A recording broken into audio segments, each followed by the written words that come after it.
All right. We should be going live right now. Probably going to be bringing the microphone into frame. That's okay. Oh. See if that'll work. All right. I can see YouTube up at the top. Bring chat back up there. Can't see YouTube in the background unless I switch over. There we go. Okay. I can see YouTube. I got that muted so we're not getting an echo. I do have the fan going. The mic's on the boomstick as far as we can go without getting it too far in frame. We got Tater Dom in the house. Yeah, Beach Sam Bourbon. I do have a shirt on today. Yeah, Jeff. I am sick. Chris Jenkins in the house. So we got the live going now. Thank you guys all for coming out, hanging out. I know that the Super Bowl's going on. I called out sick today because I'm not feeling it, but we're gonna do a live stream anyways. Got a little bit of a new setup. So we got Bug in the Sun in the chat, Beach Sam Bourbon in the house, Michael Bortner, Tater Dome, Jeff from Drizzo is in the house. Josh is here. Josh says I'm overdressed. That means the shirt has to come off eventually. Adam's here. Trying to keep up with everybody on chat. I have chat on this log too and up there, so we'll see which one I like looking at better. The one on the left will be the fastest because that's the YouTube one. The one on the right will actually be from StreamYards. Got a new cabinet put together. This one's pretty cool. I'll show you guys the cabinet. Oh. So it does have a lock. So cabinet's lock, can't open it. Unlock it. It's got little magnetic catches so that way it doesn't completely slam closed, but it'll sit there like that with a magnet. We've got tons of room, tons of bottles. I measured the shelves because their shelves are 100% adjustable. So when we adjusted the shelves, we adjusted it for the height of a Booker's box. So we got a Booker's box in the bottom corner up to this shelf. This tiny shelf up here is going to be glassware and some samples. Our big sample box that we got from Jeff, we don't want to put up there because it's pretty heavy. So we got that further down. You guys can kind of see the top of it right here. But tonight, we have some samples. First off, we have a blind. So we're going to set that blind up. Oh. Grab all of that. I have my flight board. So my glassware is up top. So we got our flight board we can bring down. Oh, I need to move my keyboard. Sorry. Oh, keyboard's out of the way now.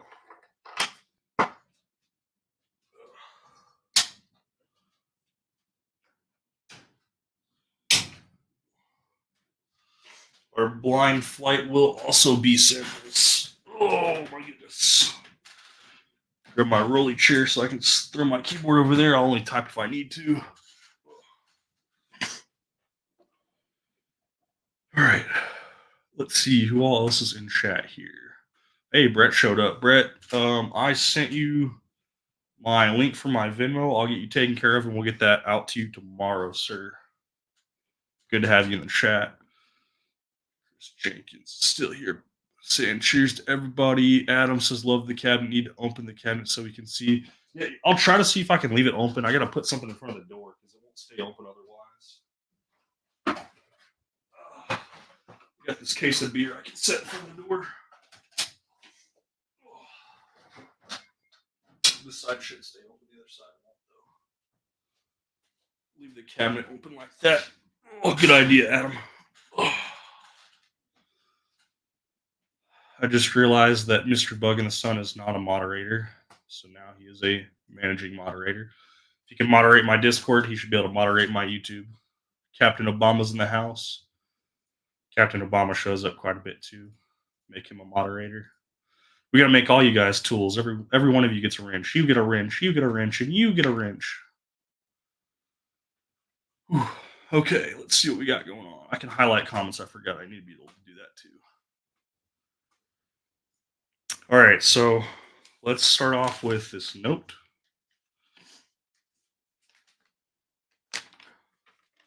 This is a personalized note, but we're going to read it out loud anyways because it kind of tells us a little bit of things. So to put this in perspective, this was from the doc.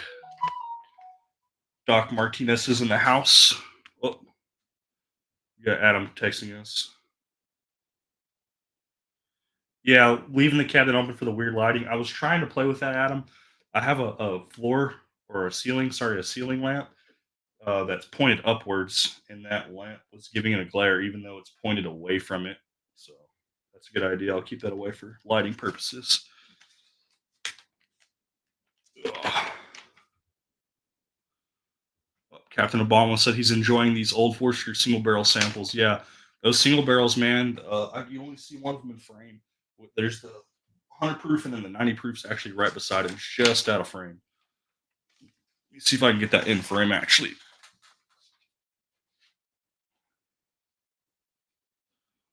yeah, that should still keep us in frame too. Sorry about that, guys. All right, let's see what else Adam said before I start reading.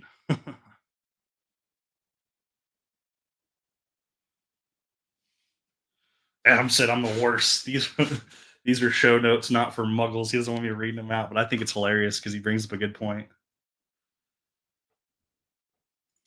Okay, Bug in the Sun. So he's asking about the Frey Ranch. That is the most unique Frey Ranch you'll ever see. It's a liquor lineup store pick. It is a single barrel strength. It is freaking awesome. I have had their farm strength and their regular bourbon. I wouldn't say that they're bad, but they are definitely unique. Like, think fresh cut grass. That's a tasting note that I've never had before, and I get that on the farm strength. And I was actually kind of surprised, but wasn't bad. So the Doc Martinez from Old Fashioned Ways, if you guys don't know who that is, he said, "Hey buddy, great talking to you today, and thanks for all the information. This community is so great because we all love to help each other and grow together. If you need anything, let me know. Here's a sample of Jim of Kentucky. That one's up there. I haven't brought the Jim of Kentucky down. I also added a stag blind. I'll add the key. Here's the key. Keep it up. You're doing great. Keep growing. Thanks, my friend. Cheers, Doc Martinez." So we do have the stag answer key. We don't want to open this because that'll give away what we're doing. I don't know if you guys can see that because of the lighting. Oh, stag key. So these are really cool because Doc doesn't use 2 ounce bottles. He uses 1 ounce bottles. They're plastic bottles, so you don't have to worry about them like clinging together or breaking or hearing like all the sloshing of liquid. Now, that being said, he does have 2 ounce sample bottles that are glass, but like specifically for sending stuff out like this, he can use smaller packaging. They're only 1 ounce pours instead of 2 ounce pours. And for me, and I think Adam can speak to the same, Doc is the best Adam. Um, when we drink these 2 ounce samples that you guys send us, we get about 4 pours out of that. He uses the wee glens. I do use full size glens, but I pour it the same amount that he does. It's about half an ounce. So a single 2 ounce sample, um, it's it's one of those things where it's like I'm gonna get 4 pours out of that, so I'm not gonna drink it right away, which is great because I can do random hangouts and drink on live with you guys or whatever else we want to do. Ugh. We have four stag samples. They're labeled stag A, B, C, and D. So I'll try to keep them with whatever I'm going to pour them in, but we're going to pour them in. My board has numbers. So I've got 1 through 4, but we're gonna rank them A, B, C, or D. The 1, 2, 3, 4 will be what I place them at. So we'll put them in here. So we'll pour up a little bit of this one. Try to save as much of this as I can because we are sick, so we don't know if this blind will actually work as well as we want. I still think I should be able to taste things. We ate some Taco Bell today. We had some Dr Pepper.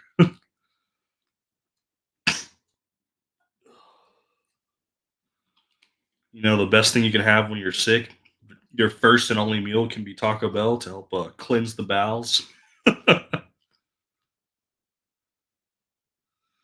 Hey, Carl's in the house saying nice shelf. Yeah, I just got that put together not that long ago. Did it while I was sick. It was kind of difficult. I did have to have my wife help me. Once I got the outer frame put together, my baby was sleeping in the other room, and I needed to stand the cabinet up, and I was afraid I wouldn't be able to do it without making a ton of noise. So I had her help me. All right, so we got A, B, C, and D all poured up. I don't know if you guys. I don't know if I can scoot back far enough to where you guys can see these glands. I don't think I can. I can't pull them back far enough where you guys can see them. Just got a Facebook message. My wife sent me an attachment. Oh, she sent me something about for the baby. Yeah, I've been looking at that too, so I'll have to talk to her about that one. Talking about the Fort Worth Zoo, taking a little guy there. All right. So I see the chat there on the pop out chat, but I'm not sure if I'm liking the pop out chat. So we're gonna just keep it with the chat that I can see right in front of me. There's one I can do right here. I can just click on these and I can show off different comments. Let's refresh the YouTube page. See where we're sitting at. It'll take it a minute to figure it out. Oh, there it goes.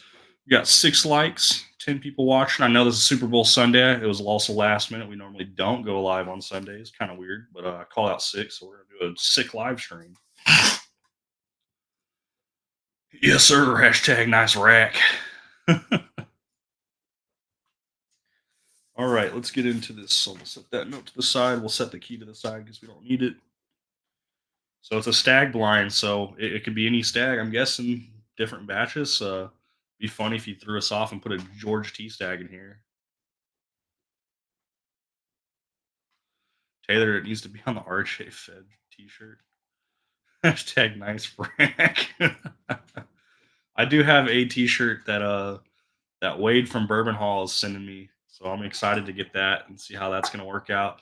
Trying to reach out and find someone I can do some merch. Like I don't want to have to like make my own merch store. I want to use someone else's store. Just put my products up there. They can keep the money from it, just so people can get merch if they decide to do that. I don't expect that from anyone, so not a big of a deal to me. Chris Jenkins said he'd rather watch this than the Super Bowl anytime. Yeah, it was funny. I was talking in Adam's Discord, and he said Super Bowl or RJ the Fed stream. So what did I say? He said Super Bowl it is, and I put Super Bowl it is. Sorry. He said, Super Bowl or RJ the Fed, easy choice. So I put Super Bowl is see you next time, LOL, because I assumed that they were gonna watch the Super Bowl instead. Oh my goodness, that's hilarious. Okay. Sorry guys. Trying to figure out how we're gonna get this going. I'm struggling. All right, we're back in the game. Sorry guys. Sorry guys. Too many shirts in the SB.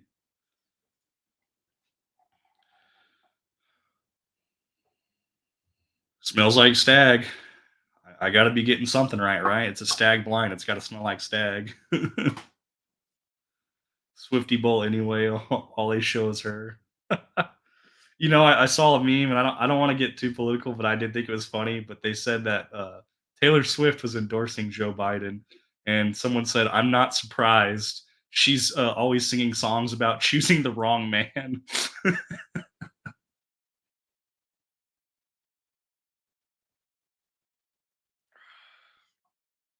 We probably should have warmed up the palate. Jumping straight into stag, so we're already at like 125 to 135 proof. Ooh, got a little bit of Dr. Pepper to get cleansed.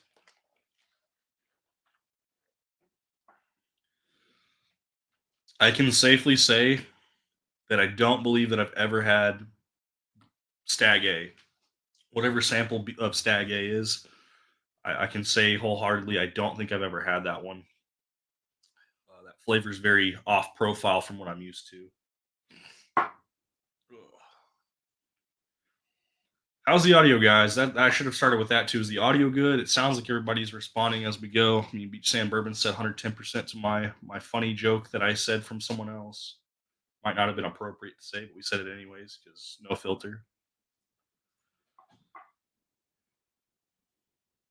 Moving to glass B, Stag B.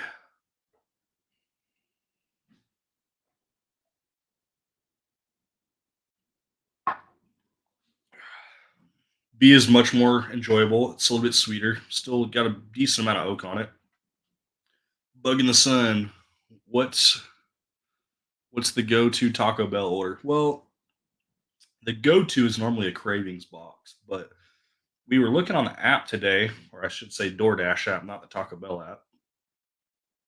And when we were looking at the app, they have a medium drink package, so you can get 4 medium drinks for $4.88, or pay $2.96 for one drink, one medium drink. So no brainer. Instead of getting 2 drinks, we get 4 drinks. We just stick the other two in the fridge. So me and my wife each have 2 drinks each. But normally, if you order a cravings box, it comes with a drink. So we didn't order the cravings box this time. She ordered the Power Bowl, the steak Power Bowl, and then I'm a fatty, so I ordered they have a meal for two. The meal for two does not come with any drinks. It's 2 things of chips, 2 things of nacho cheese sauce, 2 bean burritos, 2 soft tacos, and 2 Crunchwrap Supremes. So we separate some of that food, so we have like a whole nother meal in the fridge right now. This is our second drink. We just got this out for the live stream though, but it's like $15 for that meal for two versus like the cravings box is like $11 or $12 anyways. So for a couple dollars more, I have leftover food to eat for a whole nother meal. So even when we eat out and splurge and spend on DoorDash, which we know the delivery fees are high for that, we get 2 meals out of it. Let's try B one more time.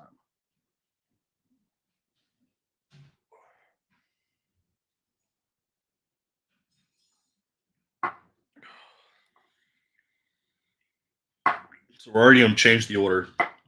B's going to go ahead of number, or B's going to go ahead of A. I think B is better than A. We'll come back to A, obviously, because that was the first thing out the gate. He got clean linen with 23C. That scares me. I hope 23C is not in the lineup. Taco Supreme and a bean burrito. So I'm not a huge fan of the bean burritos. It's like the cheapest thing on their menu, which is cool for a price, but there's not a whole lot of flavor or action going on. Taco Supremes are good, but you pay a premium just for the sour cream on it.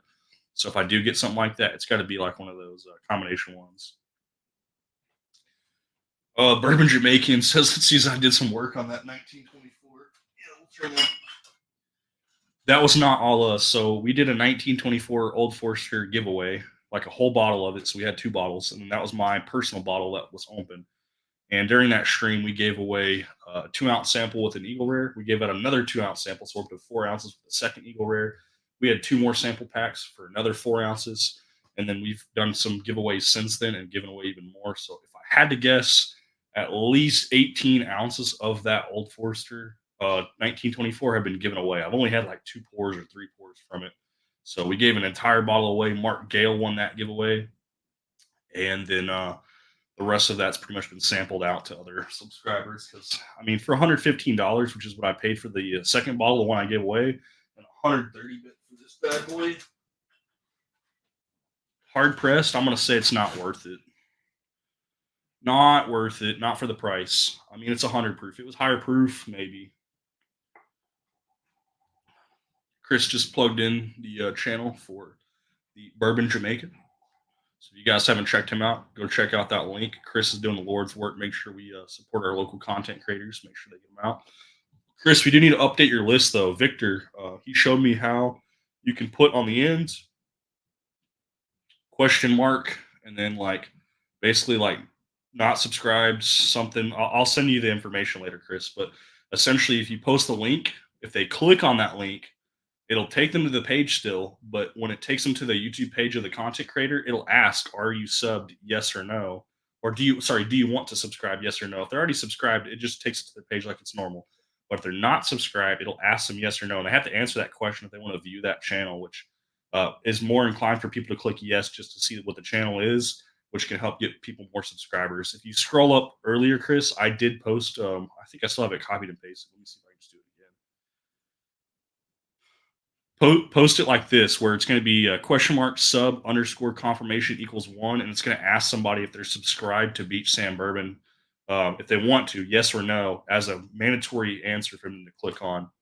So if they click yes, then they subscribe to that channel.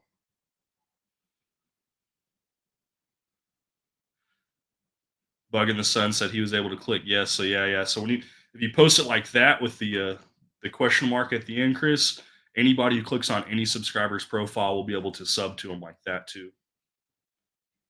Moving on to Stag C. Sorry guys, we're getting through the blind. I'm sorry.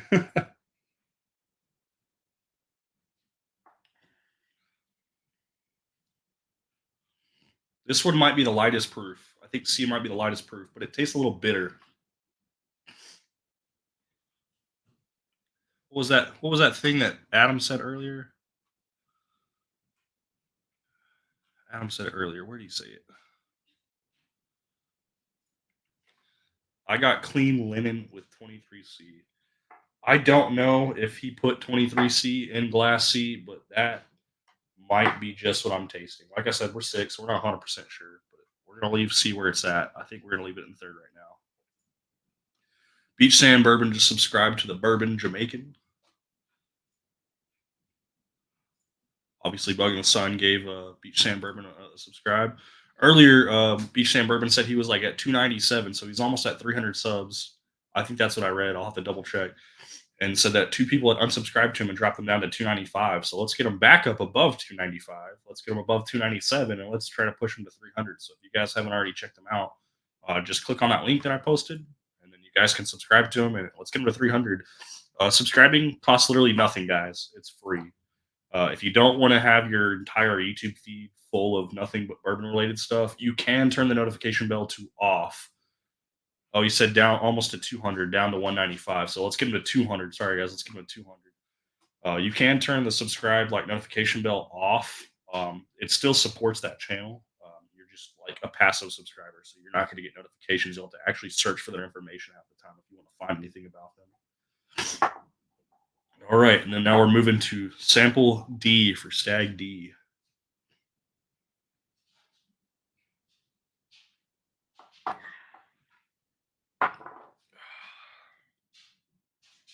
All right, D's pretty good. It's not number 1 though. We're moving it up to number 2 right now. Palate cleanse, and then we'll come back.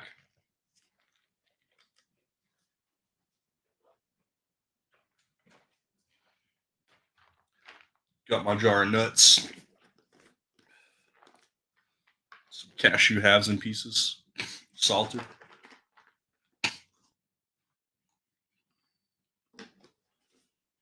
Just a few to help reset the palate.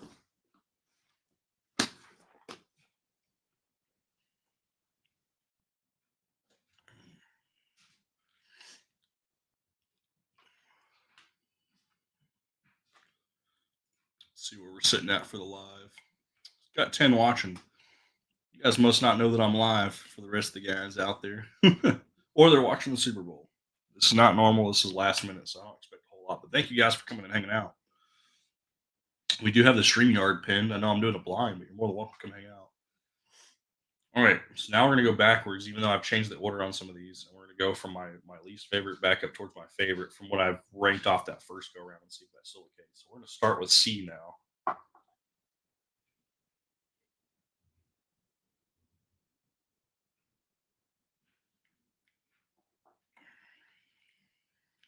Oh, Adam's in the background. Let's bring Adam on. Hello, sir. How are you? Good. Can you hear me okay? Yes, I can. You know, I made the decision I wasn't going to do any more lives, but I was just like, I've had just enough to drink that I will do my best. So you didn't want to do any more lives? Why? Have you been getting in trouble? Yeah, 100%. I can't. It seems like every time I do a live, I either piss somebody off, or I hurt somebody's feelings, or something happens, or it's almost not worth it. So like I can't tell you the amount of grief I get from it. So I love when you come on my lives. I can't complain.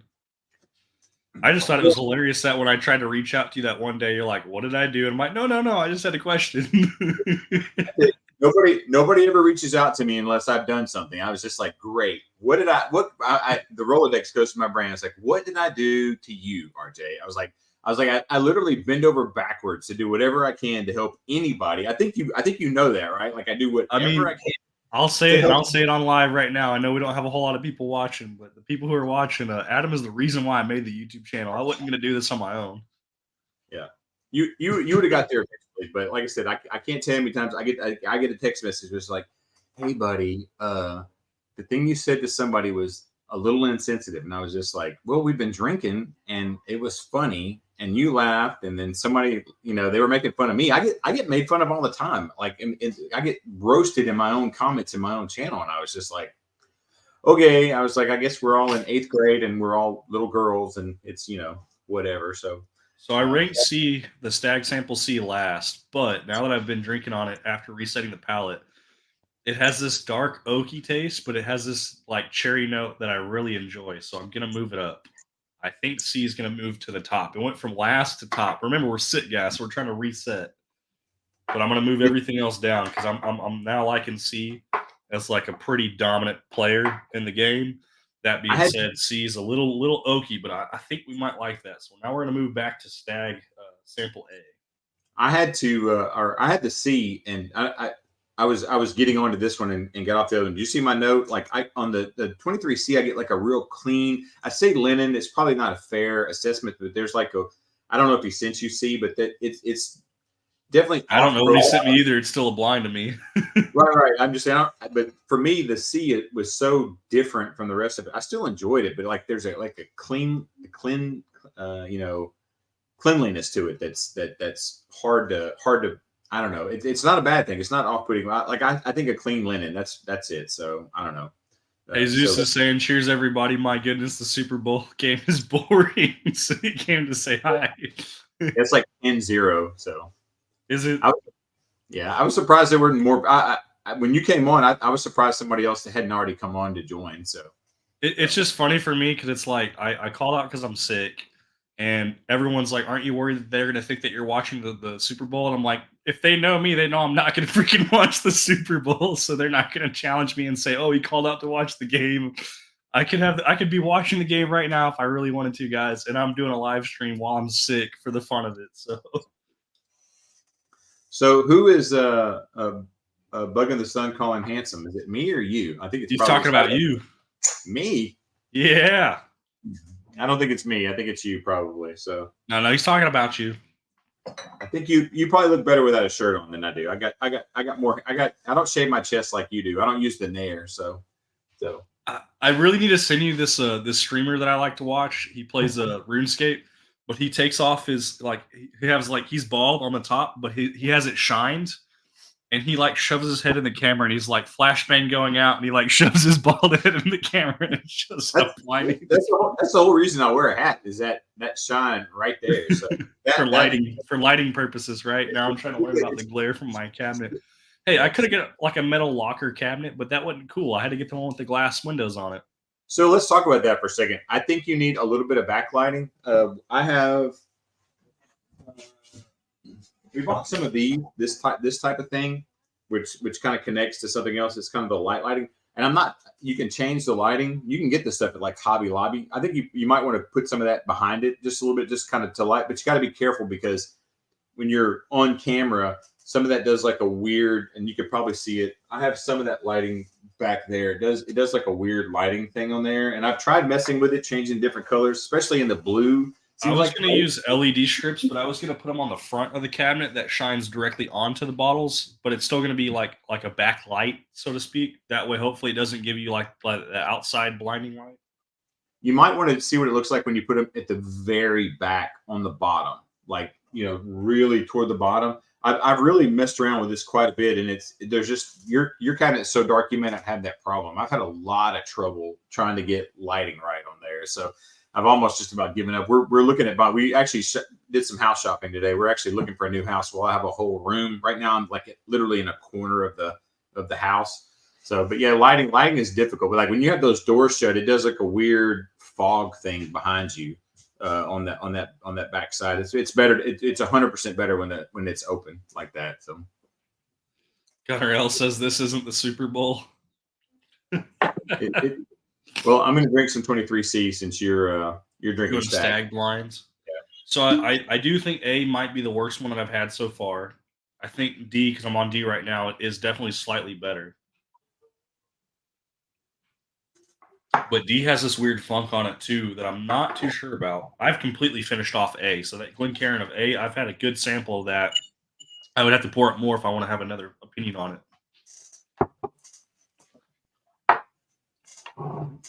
Everybody's saying cheers, and then boom. If you do LED strips, I recommend using some diffuser covers for them. Helps it look smoother and easier on the eyes.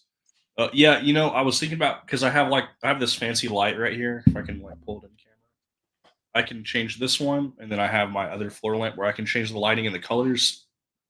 But I can do it remotely on my phone. So I was thinking about doing something like that.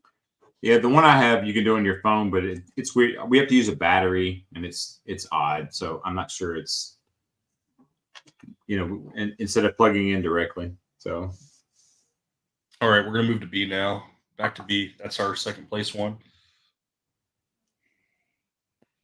The nose on B is very oaky, but it's like this dark brown sugar note too.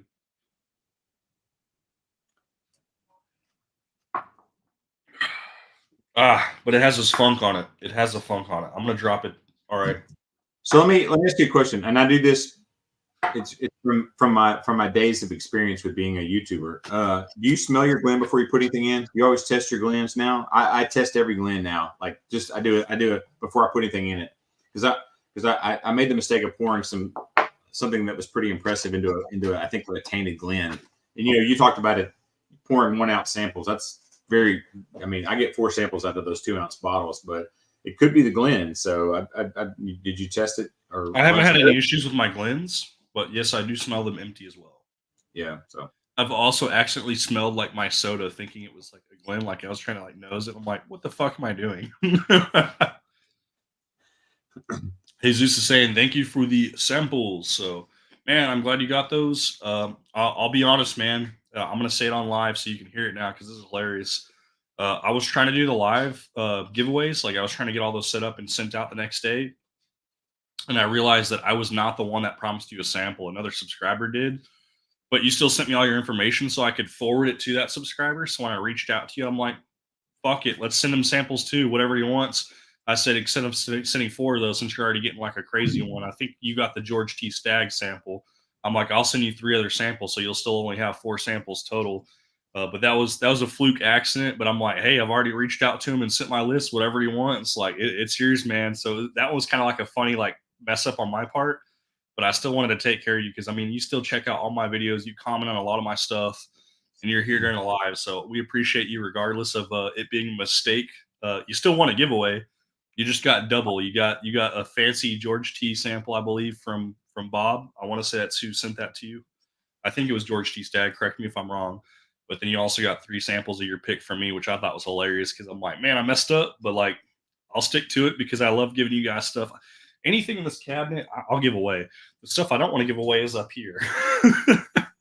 And even some of that stuff I'll still give out to you guys because you guys mean that much to me. Beach Sam Bourbon said he said his Glen smell like soap. Had a rinse before using them. So we do have like a sanitizer as well that my wife uses for like her stuff. And I've thought about just putting my Glens in there because it's probably the best way to like not only like hard clean the Glens, but also like sanitize them, which will help with that odor if they have an odor at all. But I haven't decided if I want to try that or not. Might have to do a blind where I try it with and then without the glasses being sanitized like that. I think I'm going to finalize these answers, guys. So I know you guys can't see the glasses on the table, but we're going to rank Stagg sample C as number 1, which I did originally rank as last. D is number 2, B is number 3, and A is number 4. So we got the answer key. So let's pop this bad boy open. He taped it up real good because he doesn't want us peeking before we did our rating system. So let's see if I get this tape off here without completely destroying this paper. Doc's got some fancy handwriting. I like his handwriting.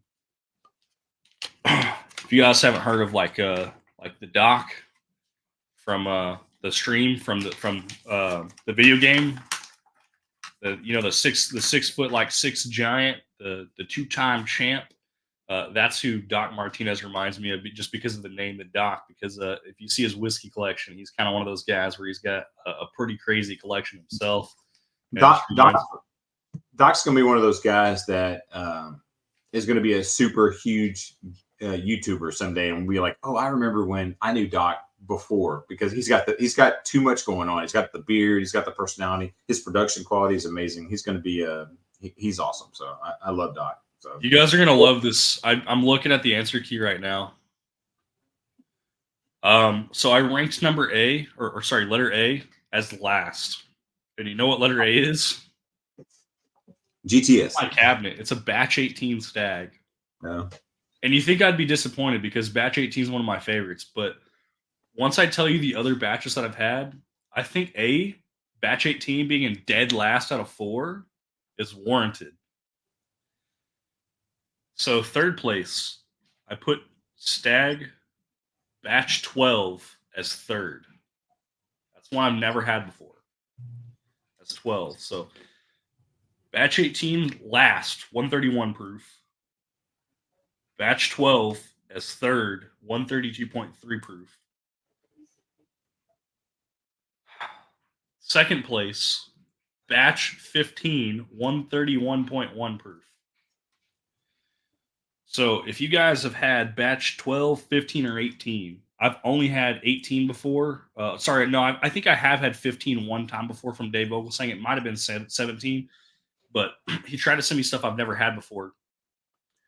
But our number one is crazy because at first I ranked it the lowest, and then I changed my mind and ranked it the highest, especially after doubling back. I will never be able to find one of these, and if I do, it's going to probably cost me $500 for a bottle of this, and it's just Stag Junior. Number one pick for the blind is C, which is Stag Batch number 2 at 128.7 proof. I've never seen anything older than Batch 15 really on secondary. So to see that I just had a sample of Stag Batch 2 is freaking insane. Les is in the house. Cheers, man. We're doing a Stag blinds. So our order from first to last: Stag Batch 2, Stag Batch 15, Batch 12, and Batch 18. So with the exception of second and third, if we flip those around, we would be basically from the earliest to the oldest for Stag. But I just think 15 was a little bit more refined than 12. But Batch 2, I have never seen Batch 2 before. I've never had that either. So nice. That's crazy. The doc sent that to me, guys. The doc sent me. He typed them out so that way you can't see his nice handwriting. Do you make that? Do you make that into 2 pours? Save one for later. Oh yeah, absolutely. Yeah, we have enough. Oh yeah, nice. So. Yeah, we saved enough for all of them. They all have enough for more pours. In fact, we still have some more left in the Glen, so now we'll drink from third, second, and back to first. So we'll finish with batch 2 because we've got some left in the Glen. That does not conclude the blinds. I don't know who all is going to be watching or popping in. We do have another blind. Unfortunately, we don't have the other blind quite here yet. But Gunner, I know he's getting some stuff from me. Mike Brock, if he shows up, he's getting some stuff from me. But I have received a sample from Carl, and he doesn't even know what it is. He can't remember what he sent me. So I literally have a subscriber mystery blind that's even a mystery to him. So I'm going to see if I can guess what that might be based off my expertise. But we're going to finish our Stag blind till our glasses are clean because these are not cheap. Stag Batch 2, though, holy cow. I can't believe he has a bottle of Batch 2, let alone enough to send me an ounce of it. I know you have a lot of the newer releases, Adam, but what is the oldest batch of Stag that you've tried? You don't have to have a bottle of it. Which was the oldest that you've tried? Probably the 22A. I've got a 15, a 16, and a 18 that I think when I hate doing lives by myself, but I probably I think when I hit 5,000 subscribers, I may do a super Stag blind. I think, and I have all of them, and I may just blind every one of them, do like a half ounce pour, and kind of go through and rank the ones that I have. Just people. Some of it's people have sent me things, and some of the others I don't have it. I mean, I've been drinking since 5, so I'm totally. I woke up from my nap at 5. I'm totally untrustworthy right now. So, but I think every sample of Stag that I have, I will put through there, and try to go through them. I have some that I've not opened yet. It just being a pleasure to layer. That's kind of what's going on with me. So, like if I get to 5,000 subscribers in a reasonable amount of time, that may be the next big live I do, and it'd be like on a Sunday or something. You don't have to do your lives alone too. I mean, this could absolutely be a live that I do alone, but I just put the link in chat. Like if anyone wants to come hang out, even if they're not participating in the blind, as long as it's not overwhelming. You know how we do some of our groups where the hangouts where it's like everybody's taking over. It's still my show, so I might have to mute some people or kick some people out. But at the problem same is time, it's nice to have another perspective at times. the problem is we tend to get off rails pretty quick, and it's not just off rails; it's the potty mouth. Because my kids watch when I'm on these, they'll go back and they'll watch the videos, and I just got to be careful. And really, that's what it is. So when I do a live, I probably won't have anybody on. If you do that, just send me a text beforehand just to remind me, and I'll keep it PG-13 if I'm allowed. We can say ass twice per video. No, not really. So anyway, I don't know that I'm going to do it. So that's but if I do, I may do a blind where I do all of them. So, but I do want to say that, man, on my trip, wait, let Chris just asked a question. What's the most I paid for any stag? I would say right now I wouldn't pay any more than 119 for a stag. I have paid 149. I've paid 59 more than anything else. I paid 59 3 times, 99 twice. I paid 119 once. That was for the 23C, and I paid 149 for I think the actual junior. And like I said, I've been drinking. It's actually got junior written on it. I think it's the 18. 18 has junior off of it, so it'd have to be 17 or older. I think it was the 17. I think the 17. I paid that because you can't get it anymore, and the store I was actually in said, we'll take $20 off, and I was like, okay, yeah. Short answer to your question from me, Chris. The most I would pay for a stag would be $200 for any of the newer releases, batch 18 and higher. For the older releases, the max I'd pay probably about $225, maybe $250 if it's a super older batch. But that's the most I would pay because that was the question. Now let's qualify that. What's the most that I've actually paid for stag? The most I've actually paid for stag is I did have to buy a bundle. I bought a Russell's Private Barrel Select and a Stag Batch 22A, which went to a father and son combo. I sent it to them, but I kept the Russell's Private for myself. But I paid $90 for that, and then the store pick was a Private Barrel Select of Russell's, which I could pick my freaking bundle. So that was cool. That was $90. So for $180, about $200 out the door, I got Stag 22A with a Russell's Private Barrel Select. That's the most I actually paid where I swiped my card. Now, the most that I've paid for stag with trades, because I like to trade locally, I've traded a Baumburgers 2023 declaration that I paid $99.99 for, which was $108.24 after tax in Texas for a stag batch 18. And then I've had 2 other trades for stags because I haven't had that many stags. Adam's actually got more stag than me. He definitely has more than me right now.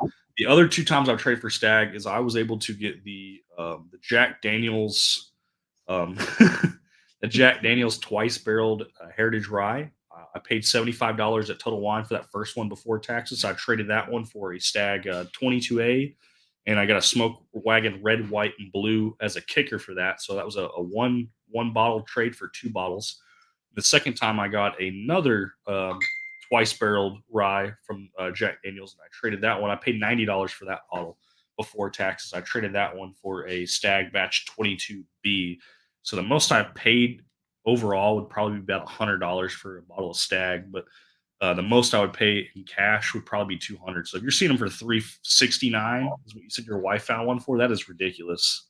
They're out of their freaking mind if they're trying to charge you that kind of money for a stag. I paid $119 for this 23C because I wanted it. Like I wanted it bad. Like this is something I really wanted, and I paid too much for it. So the C is the lowest proof of stag so far, and it's my least favorite of all the ones that I've had. I've actually given away the most samples out of that one of people that and the people who've gotten it have been disappointed in it. So I would not hunt 23C. I'd be curious when 24A comes out if it's better. But yeah, the C was not good, or I would say it's the least of all the ones that I've had that's been my favorite. So. Carl, I have his comment highlighted. He said, Chris Jenkins, 150 is a good number these days, 150 or less. Carl, get out of here, brother. So I had Carl go live stream, and he went bourbon hunting. I went bourbon hunting through him. He's like, hey, any of these bottles on the shelf you want, just let me know, and I'll pick it up. And I'm like, I have my phone ready to send him money to buy the bottles. He walked into a store. They had a Stag store pick for $150. And he asked if he should get it. And I said, if you don't buy it, I'm going to buy it right now. I'm going to send you money for it. So you owe me a bottle of Stag Store Pick for that price. So he bought that bottle, which I think is freaking awesome. We don't know exactly around what year it was bottled. I think it's one of the newer releases, but they don't put batch numbers on the store picks, so you don't really know exactly how long it's been sitting there. But at $150 for a Stag store pick, I doubt it's been on the shelf too long. Yeah. Hey, I got to step away, RJ. I'll be right back. All right. Find one under 140. I've only seen one on the shelf, my hunting history, and it was like 380. So like I said, I've had to trade for Stag, guys. I don't find Stag on the shelf. I've only found it one time. The second time I've ever seen it where it was on the shelf, I was number 11 in line, and they had 6 bottles. So obviously we didn't get it. But that was at Total Wine for $58.99. The other place I had to wait in line with the bundle for the Russell's Private Barrel Select. I was number like 30 something in line, but they had some crazy absolute bangers above and beyond that. So the Stag was probably one of the least sought after ones to buy. The guys in front of me, they're some subscribers as well. They were able to get the E.H. Taylor Barrel Proof. I couldn't get up there that early, but the E.H. Taylor Barrel Proofs, they wanted, I think they wanted like $199 for the barrel proofs, which is quite high. But the barrel proofs on the secondary market for H Taylors are like 450, so they definitely paid less than secondary. But I think the H Taylor barrel proofs are like 89.99 MSRP, so they overpaid, but it still was worth it. Either of you guys try the Rebel Small Batch Reserve yet? No, we were literally talking about that in Discord the other day when I saw that bottle, and I was like, man, that's pretty cool. Like I've tried the Rebel 100, and I've tried their like cash strength. They're like single. I think it's a single barrel cash strength. I don't even know, man. Like Rebel is just not one of those on my radar. Their small batch, I would be excited to try, but just their everyday shelfer, the Rebel 100. I think it's like a $16 bottle. I would put that up there with like Evan Williams bottled in bond, and you guys can quote me on that, but I thought it was pretty good. I'd be excited to try the small batch if I got a sample of that.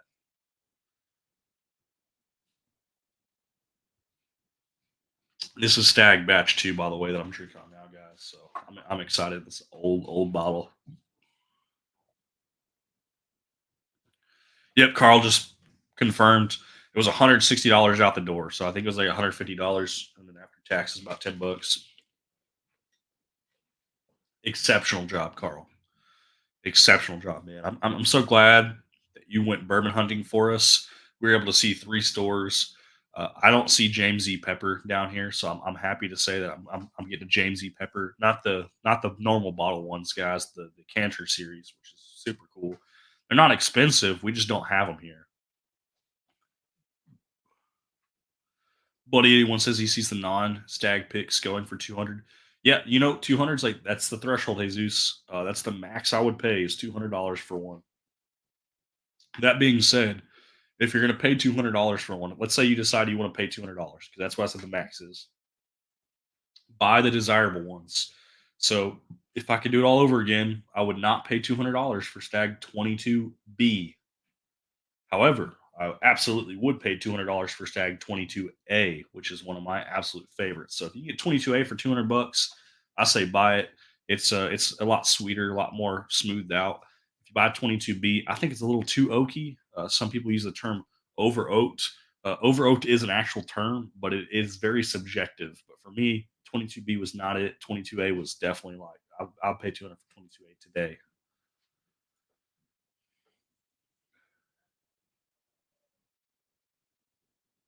That's tough when you don't see some bottles.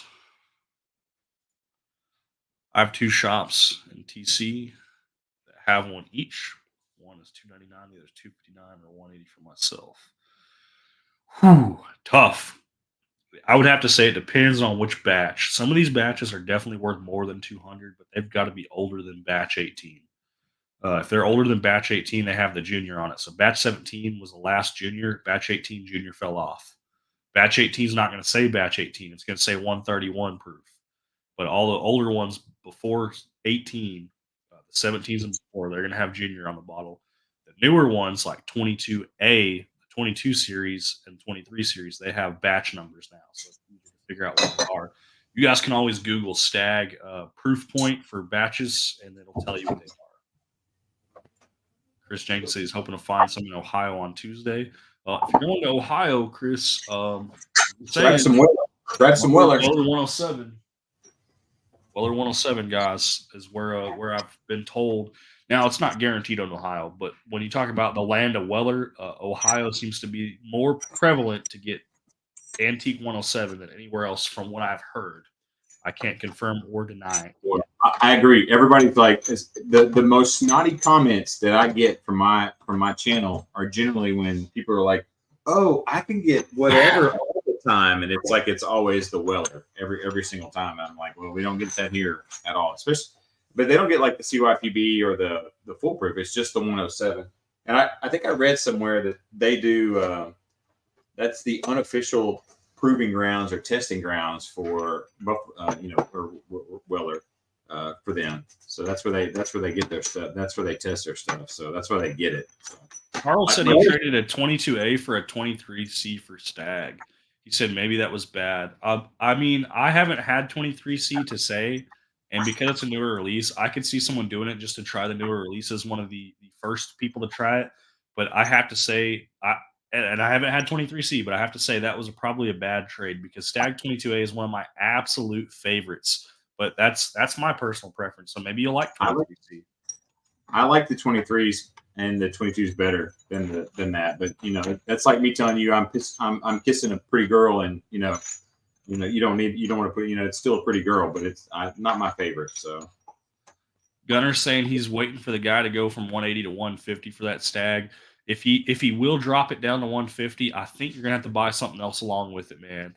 If he's coming down to 180, when you sold me those other two prices for the rest of them and said 180 was your price, I bet if you bought a barrel pick, like a store pick from them, because they have money, they're invested in those, and we're out, hey, can you drop that 180 down to 150? He might squeeze because 150 is still double MSRP. And then you're buying a barrel pick supporting that store, they might fall for that. That's almost triple. It really initially it was $59 for that Stag. Really, it was 60, but I think the cheapest I saw recently at MSRP. I say MSRP loosely because that's supposed to be the manufacturer's suggested retail price, not what the stores are charging now. The cheapest I saw, I think, was $68. So I think they did raise the price on them, but I could be wrong. Convinced me to buy it, and I love it for the price. I tried Old Forester 1924, and I will say it's good, but damn, not $120 good. I'll say this over and over again, Jesus. When you talk about Old Forester 1924, it's a 10-year-old whiskey. It is a Whiskey Row series, and all the other whiskeys on the Whiskey Row series for Old Forester are $60 or less. So when you're talking double what they charge for the rest of them, I would 100% agree that it's not $120 good. My biggest gripe, my hugest complaint, which is why I gave away a bottle and sampled out almost all of mine, is not that it's not a good bottle. It's just for the price you pay, you think you would have a higher proof than 100 proof. I think 100 proof is a fantastic pour. Here's the problem. I can go buy a Old Forester single barrel strength for less than the 1924. And then here's the other problem. If you do like 100 proof or 90 proof for that instance, I've got two single barrels sitting on my shelf that are the black labels. I know those are hard to find too, but those I paid $48 a piece for those. So we're talking almost a third of the price, and they are exceptional. They will blow the hell out of the water of that 1924 all day, every day. There's no way that's not better. I mean, and I have a sample of the 1924. If I can find it, you have to excuse me. If you can't find it, Adam, that's fine. I do need to get your information again. I know you had sent it to me a long time ago. I think through like Google, but I do want to send you some Old Forester because that has been Buffalo Trace, my pride and joy. That's my favorite distillery. I'm going to say it over and over again. I'm a tater, but I think if I had to put a second distillery on there as my number 2, Old Forester is definitely up there. I have a crap ton of bottles from Old Forester. I've got it. I've got the 1920. I'm going to try the 1924 right now. I need to send you these single barrels, these black labels, because they're 90 proof and 100 proof. They're all store picks, and they're exceptional, but they're under $50. We have store picks here of the single barrel. They're like $129. Are they the blue labels? Yeah, those are the barrel strength ones. Those are I can get those for about $85 a piece if I'm lucky, but some places charge a little bit more. So,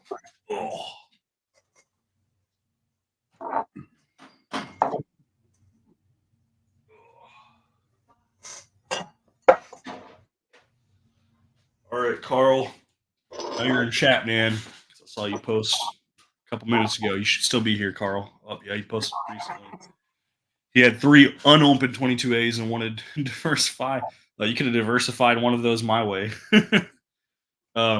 I got this labeled as Carl Mystery Blind, which is what I told him, and I have CC on the cap. Carl, if you've figured out what this bottle is, just post in chat that you know what this is before I try it. This is that sample that you put with the Elmer T. Lee. So we got the Elmer T. Lee bottle now, and now I have a sample, but you can't remember what sample this is. I do have another sample coming from Carl as well. Carl said he can't remember what it is. That's fine. That's fine. We're gonna pour up a little bit of the Carl blind and see if we can figure it out.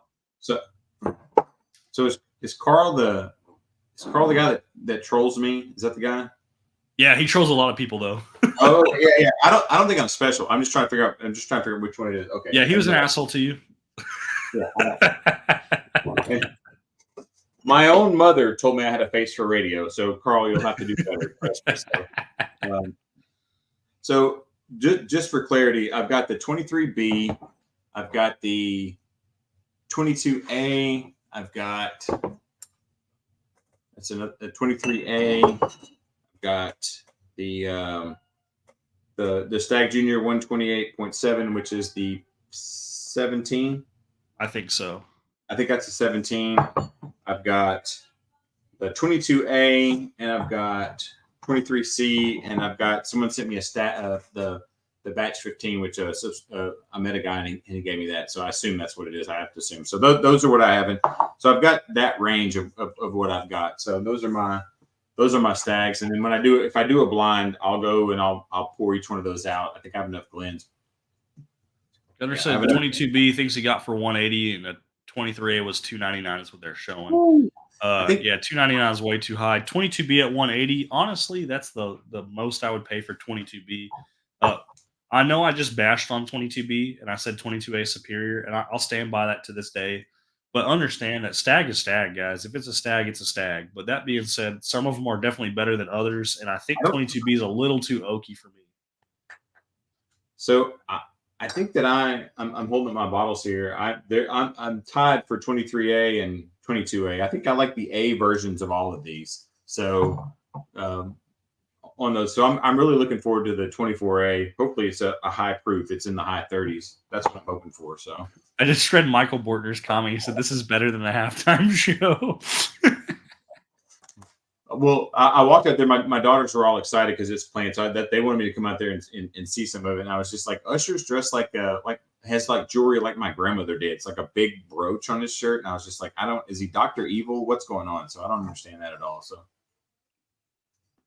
Carl, send me a picture of the bottles that you think you might have poured up for this on Discord. Send me a picture so I can look through what you got on what you might have poured up. I can promise you 100% this is not stag. I know that for a fact, but it is good. I love this. This is good.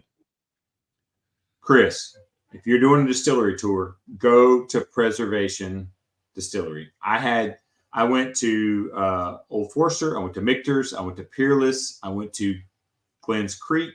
I went to Buffalo Trace.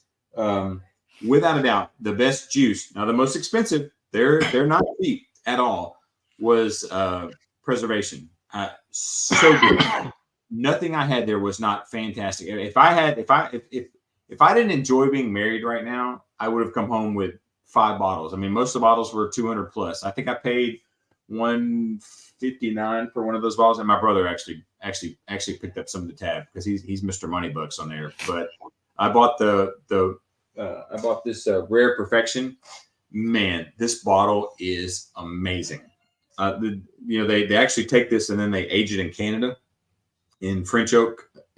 This bottle is unbelievable. So, Chris, they're all kind of off the interstate. They're on the way to Heaven Hill and some of the other ones that are in that area over there. We kind of stopped there kind of as a lark, and then Sean from Storytime said you need to go by there. I went by there and had the best pours and had the best time of any place that we've been. We went to Old Forester and it was great because it felt a lot like Disneyland. They built that place for tours. You go in, like the doors open up and you move to the next place, you move to the next place, and it's very canned, and it wasn't fun. The person who was doing it didn't seem like he was having a good time. But they had pretty girls working at the preservation, and they were all very flirty. And I mean, I'm a mostly happily married man, so it didn't work with me. So, but they were. I had go to preservation. I promise you that all the juice. I think you can get a tasting for like $45. You get like this plus 5 of the other ones. Hands down, I'm glad we did it. This was literally the last thing we did before we went out of town. If we'd done this first, the whole trip would have been ruined. Nobody was even close juice wise. Buffalo Trace is great. I mean, it's like going to Disneyland. And I had Freddie. Freddie was our tour guide. Freddie, if you've seen the neat documentary, he's famous and he did great. We had a fantastic time. I won't go back to Bardstown without going to Preservation every single time because it was so good. So that's my recommendation. So. And I'm cheap too, so that for me to buy a bottle, I paid $100 for it. My brother kicked in 50 for my birthday. That's very cool. Good. Yes. Beach Sand Bourbon said he's never seen a black label store pick except on Myron. Bourbon Drop had one. So if you do see a black label, understand that all of those Old Forester black labels, every single one of them, even the blue labels, even the green labels, they're all store picks. But those black labels, if you do find them, I think the max I would pay for one probably about $90 to $110. Luckily, I've got both mine at about $50 a piece. They are exceptional. I think they are probably some of the best that Old Forester has to offer. And at 90 and 100 proof, if you're going to buy one, I think that's money well spent. Help me out. What are you talking about? Black label. Talking about the black labels of these Old Foresters. Oh, I've never even seen a black label, so. So this is a 100 proof one. This is a single barrel. It's a total wine pick. It's a Warehouse L43. And our other one is a single barrel as well, but it's a 90 proof. And this one is a Twin Liquors pick, which is a 47 Warehouse H. I remember you talking about that you thought it was 100 and it ended up being 90. That's kind of weird, right? That's rare or different. Isn't it different? Yeah, I thought I bought a backup because I thought all those black labels were 100 proof, but I learned that they actually do have 90 proof still, but they seem to be older. Have y'all seen one of these before? It's the it's a Blanton's topper on a cigar. Yeah, it's pretty funny. So I haven't seen that. That's awesome though. I don't smoke cigars, but I buy at least a bottle every month. Hey, when you support a local store like that, Gunner, they'll work deals with you, man. Especially because I have a mom and pop store that they will literally call me and say, hey, we got this, and this in. Would you like any of these? We'll hold them for you. And I can come pick them up on a Monday, and even though they call me on a Friday. I'm hoping Carl comes and sends me a picture. What do I think the sample is? Carl, I don't know what's in your collection. I'll have to see what you have. But this has a dark chocolate and coffee note to it. A little bit of oakiness, but the coffee note is very prevalent, and it actually does have a chocolate note, which I don't get on a lot of whiskey. So that's how I can say for sure that this is not Stag. The proof point would probably be around, I would say, 115 proof or higher. It's kind of spicy. But I could be wrong on the proof point because it is rather smooth as well. But just on the tip of the tongue, it does have a note that's a little bit higher. So I do want to say this so that Michael Wartner can hear me. He sent me a couple of samples. My brother and I, we were going to celebrate our birthday in January when it happened, and we had to wait because we had a snowstorm here. The samples he sent, the JD10, the JD12, he sent a Rip Van Winkle to us. My brother was just grinning from ear to ear, and I can't thank you enough. And when you guys send us samples, I'm so appreciative. I mean, especially when it's something we can't get anywhere. We're men and we didn't cry, but I mean, like my brother was so excited. You never think you're going to get to try something like a Van Winkle or even the JD10 and 12 for us. We just don't, even though we're in Tennessee, we don't see it. And he was just so They excited. just dropped JD10 batch 3 the other day, and I think it was $77 on the shelf. I was not able to get one, but they go for about $150 on secondary, but I don't see them but once a year. So I definitely can agree 10 and 12 are hard to find. Carl, I do not think it is a rye, so I'm going to say it's not a rye based off flavor profile. Michael Bortner said batch 9 he paid $58 for. Exceptional. Yeah, that's fantastic. 2 of the 22As at $200 each. That's my top dollar on that one, but 22A is one of my favorites, so I would definitely be open to paying $200 for a bottle of 22A. 22B at $200. Because I've had it, I'm gonna pass on that one. I think 22B is it's still stag, but it's probably one of the worst stags I've had. And then 23B I have not had at 150. I think that's a good price. 23A I have had a sample of from Dave Vogelsang, and I thought that was pretty good. But I think 22A is still my favorite of the newest releases that I've tried.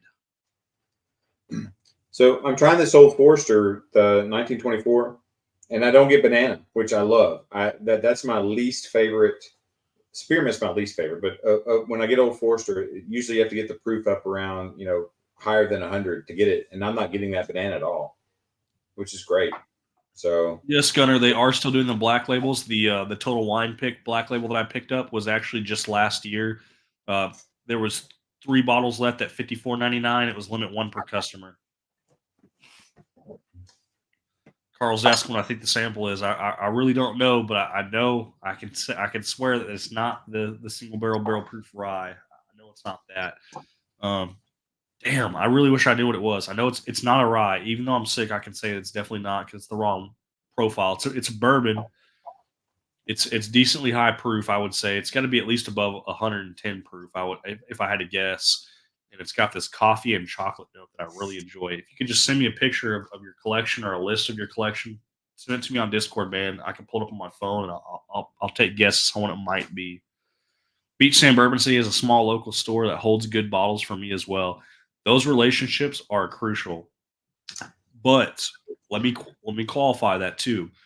If they're holding bottles for you, man, you have two options. You either A, buy shit that is everyday shelfers to support that store locally, or their especially barrel picks, whatever they have, because that's the most important. Or B, this is the approach that I take because some of the stuff they don't have a big selection for bourbon. Um, you buy other stuff from them, which is I buy energy drinks or beer. And then option C, my favorite, which I use in combination of B, is I bring them samples of bottles, especially allocated bottles that they sell to me. So one of my biggest thing is not to trade or resell bottles that I buy from a store that supports me because box stores they're not going to care. If you're looking to trade away whatever you get from those stores. But the small mom and pops that hold shit for you, man. If you crack something open, bring them a sample. I've Charlie's batch of Bookers. I brought them samples of it. They had a Charles Goodnight. They've never had it before because their store doesn't allow them to do samples. Open it up, bring them samples. Support the store and let them try stuff that they sell. Because here's the thing for sales too. How hard is it to sell something if you've never tried it before? At least this way, they can try the stuff that they're selling, and then they can give a pretty good tasting note or information to someone who comes in and says, "Hey, have you ever had this? What do you think about this?" And the answer now is no longer, "No, I haven't tried it." It's, "Yes, I have tried it. One of our patrons brought in a sample of it, and here's the tasting notes I got off of it. Here's what I like about it. Here's what I didn't like about it." And then let that customer decide for themselves that they're going to buy it for themselves. So those are the three approaches I would do. Either buy stuff off the shelf that's everyday stuff, buy stuff that you normally wouldn't buy, like energy drinks if you drink those, or juices or beers, whatever else, anything that's non-bourbon related. And then C would be to bring them samples because the allocated stuff is not going to keep those guys in business. They have to sell other stuff to even get those allocations, and those allocations are few and far to come by. So that's just my take on it. can always buy Fireball and Wheatley. They love that.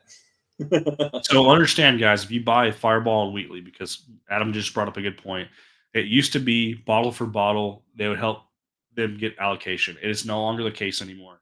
If you want to support a store and you're going to buy the vodka, the Wheatley vodka, or the Fireball, which is Sazerac products to help get them allocation, it is not by the number of bottles anymore. You can't just buy minis. It's dollar for dollar.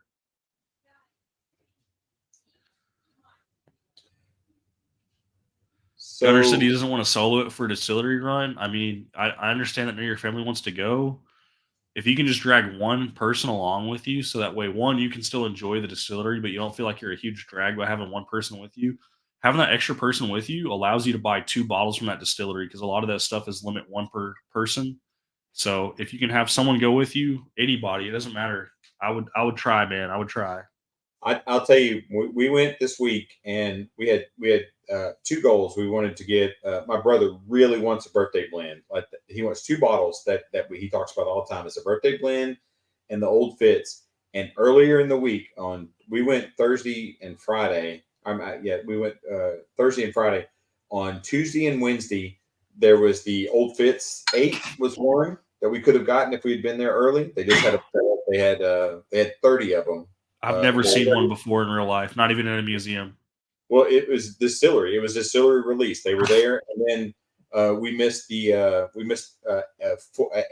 No, it was 8 birthday. No, maybe it was 4. I think it was. I don't know. I've been drinking, but they had 4 birthday blends, and if we had been there 2 days earlier, we could have gotten it. So you show up at those distilleries when the doors open up, and you have no idea what they're going to get. The day we went to Victor's, he got a bomb burgers, bomb burgers, and a Mick 10.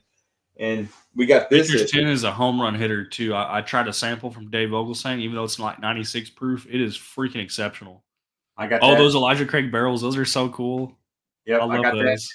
I got that at Elijah Craig, and we happened to be there when they opened, and he goes, "This is what's available." So, hell yeah, you definitely want to do a distillery tour and be there when the doors open up, if possible. So. AJ Hummer just joined chat. Good to see you, man. He's someone who's local to me. He's about a 15-minute drive just straight north of me. He's still in the same town and everything, so pretty cool. Bug in the Sun. So John's saying he saw a JD12 for $500 in the wild. That is absolutely ridiculous. I think even secondary prices on that, and Adam can confirm on that. I think what did we pay? $250 for Sean? We did. We paid $250, but that's standard right now. I've seen them everywhere for $4.90. They're about $4.99 for the 10 and the 12. Now, I just had, because of Michael sent me a sample of the 10 and the 12.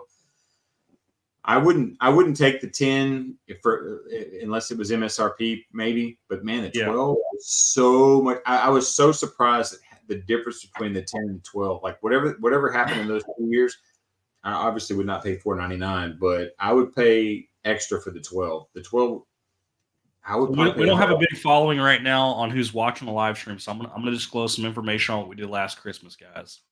This isn't encouragement for you to try to outdo somebody. This guy will always outdo you, no matter how much you try. But Dave Vogelsang is probably one of the most awesome people in our community. He supports so many channels, whether that be through samples or just him watching our videos, commenting, however you guys want to show your support. Dave Vogelsang is there. I promise you. And it's not just me. It's not just Adam's channel. It's everybody's channel that I've seen, at least. Even some of the bigger channels. He loves the smaller channels for sure, though. As a community for the smaller guys like Adam, and I say Adam because he's not that small anymore. Matt from Whiskey Wisdom was probably another guy that you guys would probably say isn't that small either. We all chipped in. This was for Christmas, and we got a bottle of JD12 because that was on Dave Vogelsang's hunt list as one of his desirable bottles. And we sent that to him for Christmas. And it's like that's how close this community is, that like Dave doesn't make a YouTube channel. Like, he doesn't have a channel. He just supports all of us. And we all were like, hey, this guy does so much for everybody. We need to kick back for this guy and take care of him. So there was a group of us that got together. We fronted the money. Sean was able to score the bottle, and then Sean got the bottle over to Dave. And I just thought that was the coolest thing, because it's like, I have never even seen JD 12. I was going to have to go on my local groups to try to trade for one or buy one at a ridiculous price. Sean said he sees them around that secondary price of $250. So I'd rather buy from a store than support a flipper all day, every day, even though the store's not any better for selling it for the price they sold it for. But that was super cool, in my opinion, that we were able to come together, get this bottle, and get this to a subscriber that actually supports so many of us, and we could all say thank you to him. I double checked. He's not in here. His birthday is May 13th, by the way. We probably need to start planning for the future. So something for his birthday, yeah. Still waiting for DMs from Carl because I'm drinking the sample. I poured up more because I ran out. But this, whatever this is, I don't know what it is. It might be light proof, and it just, the spice from the oakiness and the coffee is coming through. But man, this is freaking amazing. I love the flavor of this. I hope Carl can figure out what the hell it is, or I can figure out what the hell it is, because now I need a bottle of it. Beach Sand Bourbon said he saw one last week for $450. Yeah, no, that's ridiculous. Like, you guys in Florida, man, some of those prices are just too far out there. Beach Sand Bourbon said he spends hundreds on every month on other stuff, so that's good. So like, As long as you A, B, or C, like you're gonna get the connections and you're gonna build relationships, and they're gonna take care of you, especially if it's a local store to you. I don't go out there every week. If I do, it's normally just to say hi, and I buy like energy drinks or a couple beers, whatever it is, because they still have Goose Island sitting on the shelf over there, and a lot of these other places have sold out for their barrel aged stouts. I'm not really a huge beer drinker anymore. I pretty much only drink whiskey, almost exclusively whiskey for that matter. But we still have some bottles coming our way that aren't whiskey related. In fact, Adam will appreciate this. I have a tequila coming my way. Which one? Is it the So Lalo? one of the guys, he's hunting bottles. He was shopping around, and I saw he had posted a picture of his cart, and he had the Fortaleza, the Blanco, the one with the Yeah. agave topper. Those are Man, allocated in my area. They drop maybe once or twice a year here, and they sell out instantly because they don't have limits. So one guy will go in and buy the entire shelf. So I'm paying less than secondary, but I am paying a little bit more than I should for it. I think I paid $92. I have a bottle coming my way, and I'll try it for you guys just so you guys can see me with tequila. I don't like tequila. The reason why I got it was not for me. It was for I have friends that come over, coworkers that come over. They drink tequila. I have a big Hispanic following that's local to me. That they're friends, whether they're coworkers or just friends in general. They come hang out and they're drinking choice of tequila, especially if they're drinking shots. I'm tired of serving them crap. I buy them high end tequila, but I pay a premium.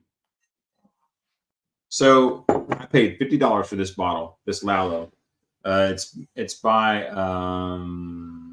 No, Carl. Carl, if this is the freaking sample that you think it is, oh my goodness, I do love this man. Holy cow! Sorry, he sent me a picture of Ben Holiday soft red wheat. no, nobody likes that. Nobody likes that bottle. It's no, I do like the soft red wheat. Actually, I do enjoy it. But this is their barrel proof or the rickhouse proof. It's 122.5 proof. And holy cow, that might be what this is actually. Now that you say that, like, oh, try it, Carl. Let me know. Coffee and chocolate is what I get, and a little bit of oakiness. No, I've been trying to expand some of my liquor selections. I mean, this whole cabinet is all whiskey. There's not a single- So that Lalo to me is fan. If you want to get it's I paid $49 for that bottle, and it is highly recommended on my channel or in the Discord. So they like the Forenza too, but I think you should get that bottle as well. It's no additives, which is super important. So, like I said, that's Les says he agrees. Support your local store as best you can. Yeah, man. These local stores. Let's talk about them one more time so we guys can we can explain some of this. Oh, Tillage Bourbon Challenge says, "Cheers, guys." Mike Brock's in the house. Good to see some new guys popping in. If Chris wants to shout those guys out too, I know he can. Mike Brock, I need you to send me a message on Discord. I need your information because I have that Rebecca Creek ready for you, brother. But Les said he agrees. Support your local store as best you can. So let's talk about that specific comment. Understand that these box stores they can buy in bulk. They can get crazy good pricing, and they can distribute it between their mini stores. Your local store might be a single store. They might not have any other branch stores or sister stores to share bottles between. So whatever they buy, they have to put out on the shelf and they have to sell. If they can only buy half a case or a single case of something, the price will absolutely be higher than those big box stores that can buy 20, 30 cases or a pallet of a single bottle of liquor, including like barrel picks. So, example, Knob Creek 12 is $61.99 at Total Wine. At my mom and pop store, which they're sold out right now, but for the most part, that's who I used to go to have these bottles sitting on the shelf to buy them. They were $68.99. That is very negligible in price for me to go to a smaller mom and pop store to pay $6 more to take care of those guys and get a bottle that doesn't always sit on the shelf at the box stores. So when you're talking about price increases, if you're going to pay a premium, understand that eat the cost, pay the mom and pop, have a conversation with them, especially if it's the owner or the manager. Because if they like you and you're polite to them and you talk to them and you tell them how much you value them and how you don't mind paying a few more dollars than supporting these big box stores, they're going to appreciate that. Try to explain to them that you understand the business and that you know that it's a cold game out there because these box stores they're in it to win it. They want a monopoly on this crap. And the mom and pop stores, you have two options. They're either museums, which I tell those stores to go get bent. I don't support the price gouging and the 10x MSRP. But if you have a mom and pop store that only has like a $5 to $15 markup per bottle, even on allocated bottles, that's who you support. That's who you give your money to. The museum stores don't support those guys. That's a bad bet. But if it's just marking up a little bit, go support those guys. Carlos, why are you not on here? We need to bring the pretty on. Someone actually called me handsome earlier. If they once they see you, Carlos, they'll know what the real handsome is. So Okay. Carl said he's 98% sure it's Peerless Double Oak, which is hilarious because I have a bottle of that. So now I'm going to side by side it.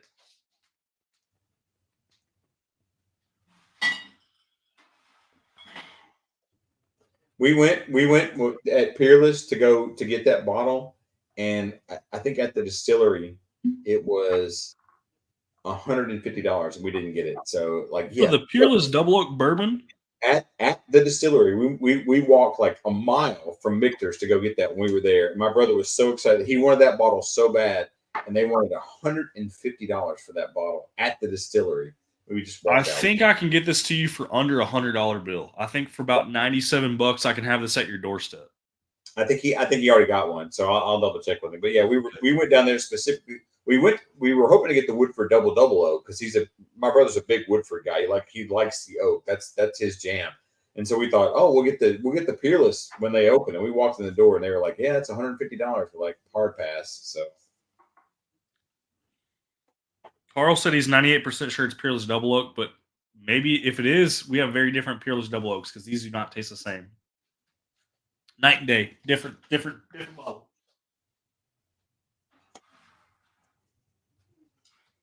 well, do you have the sweet wheat? Do you have the sweet wheat, or do you have the soft red wheat from? Yeah, the soft red wheat. I don't. Jesus says, has anyone had the card Dorona Growing Wings single malt New Zealand whiskey? Sorry, I'm having a squint. There's only a Y on the end, not an EY, so I'm assuming that's going to be like a Scotch. I haven't. Have you even heard of that, Adam? That's way too many words for as much as I've been drinking. I thought it was I know. I'm over here squinting across the room trying to read it. I thought he was jacking with us at first. The Cardonia Growing Wing Single Malt New Zealand. No, I've not had that at all. So Carl was talking about that Peerless Double Oak, saying it's batch 10 is 108.8 proof. I think mine's 108.3 proof, and he said it's $80 in New Jersey. I think it's $84.99 on the shelf here. That's why I said $97 to have it at Adam's doorstep. I think is what it's going to take for me to drive there. Sorry, I'm trying to catch up with the chat now. AJ said he didn't know that John Cena was in the house, but I just said welcome to him when he was popping in.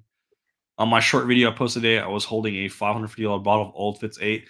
Old Fitz 8, I'll tell you right now, it's not $550. I think it's freaking hilarious that they're selling it for $550. I think the max I would pay on a bottle like Old Fitz 8, which I hear is one of the worst, is probably about $200 just to have the decanter bottle. I would say I would pay $199. And why are you not on here, Beach Sand Bourbon? You have a camera, so you should be in here. But I agree, $199, and you're 100% paying for the bottle. I got the bottle right here. This was people don't believe it was a gift. Carl, quit freaking apologizing and send me a list of the freaking whiskeys you own, man, instead of trying to send me your guesses on what it is. All I know is this is freaking good, and we better figure out what it is because I like this so much. I might need a bottle of this, man. The 10 was only 210, so I was thinking about it, but I already spent over the budget the night before. John, you're one of the big guys in my Discord server, man.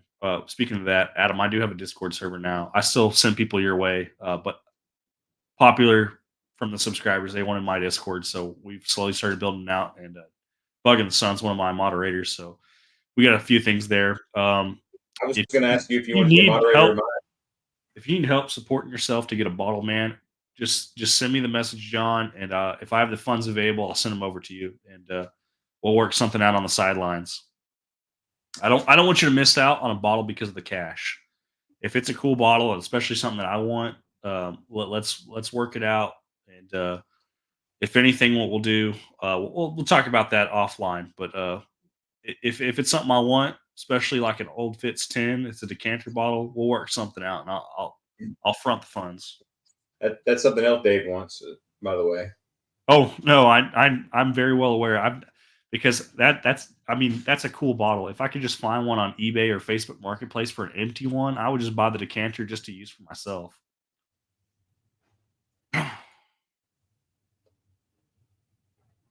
Beach Sand Bourbon said Dave Ogleson is one of the most giving guys around. He's not one of the most. He is the most that I'm aware of. He is literally the Don. Like I would be hard pressed to say that anyone could top this guy, and I'm not encouraging anyone else to. I'm I've sure. tried to give this guy bottles that I can't normally get easily here. I've tried to help get him stuff that he can't get at all in his area, and he's already offered to send me stuff. He's very old school, but it's just hilarious because it's like no matter what I think I'm getting him that's special, like he just one ups and sends something even more special back. And I'm like, man, this guy's tenfold like the nicest person as I far would as say generosity goes. And then I've heard because some people have actually met up with him in person, he's even nicer in person than what he sends through the mail. And I'm thinking that's even crazier because it's like this guy's already so generous. So to be able to sit down and just have a conversation with him, I would want to pay for his dinner, pay for whatever he wants to drink, and just have a conversation and enjoy his company. Like regardless of anything else, like someone that's that nice and that special, it's I just would say the only person awesome. that's even close is Michael Bortner for me. That's they're two brothers on the Mount Rushmore of whiskey tube. Those two guys are sitting right beside each other. So in my I mind, don't know if he's in the chat, and I know he doesn't support everybody, but I got a guy in mind, Bob. Chris Jenkins is the other guy. Chris Jenkins, absolutely, but Oh Bob yeah, is taking care of me. But Bob sent me Wild Turkey Generations, Maker's Mark Cellar Age, Old Fitz 17, wow. um, Camp Nelson Rick House, the single Rick House, Camp Nelson F. Um, he sent me some absolute bangers. I won't disclose all of them because that's part of the surprise. But that guy's got some cool stuff, and he just showed me his last haul. I will not tell you guys what he bought, but if you could talk about a unicorn hunt, the bottles he bought in a single day is what people could strive to buy in 10 years' time because of how crazy these bottles are. He paid for them. He definitely paid for them. It was not cheap. That was one of those things where money talks, and he had a lot of it, and he was able to buy these. But I can only dream of having a single bottle of Pappy in the next 5 years. And then this guy, I mean, I was happy to get my one bottle of BTAC. This guy bought multiple BTAC bottles in one day. So that just to put how impressive and crazy his haul was, it's next level. Carl just sent me a list. I can say that it's strongly not Stag, so it's not 22A. Let's see.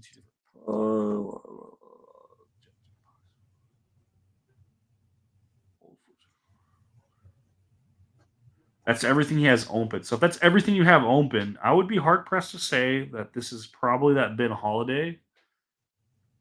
If it is, if it's truly Peerless Double Oaked, like yours is way more pronounced than mine. Mine's very watered down.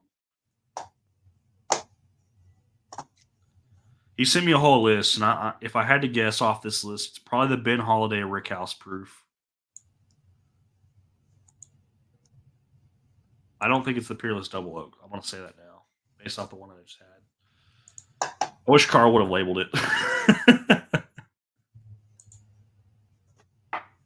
Everybody's saying cheers to Tiller, cheers to Mike Brock. Cheers, everyone from Whiskey Corner. Carlos from Whiskey Channel Corner. I know Adam already talked about you being in here. I'm so far behind on chat. Good to have you, man. By the way, halftime show has been the only entertainment. You know, I used to like watching football, I'll be honest, but when I watch football, I liked college football before all the politics. So, college football, some of these guys actually get paid to play now. They didn't used to be like that.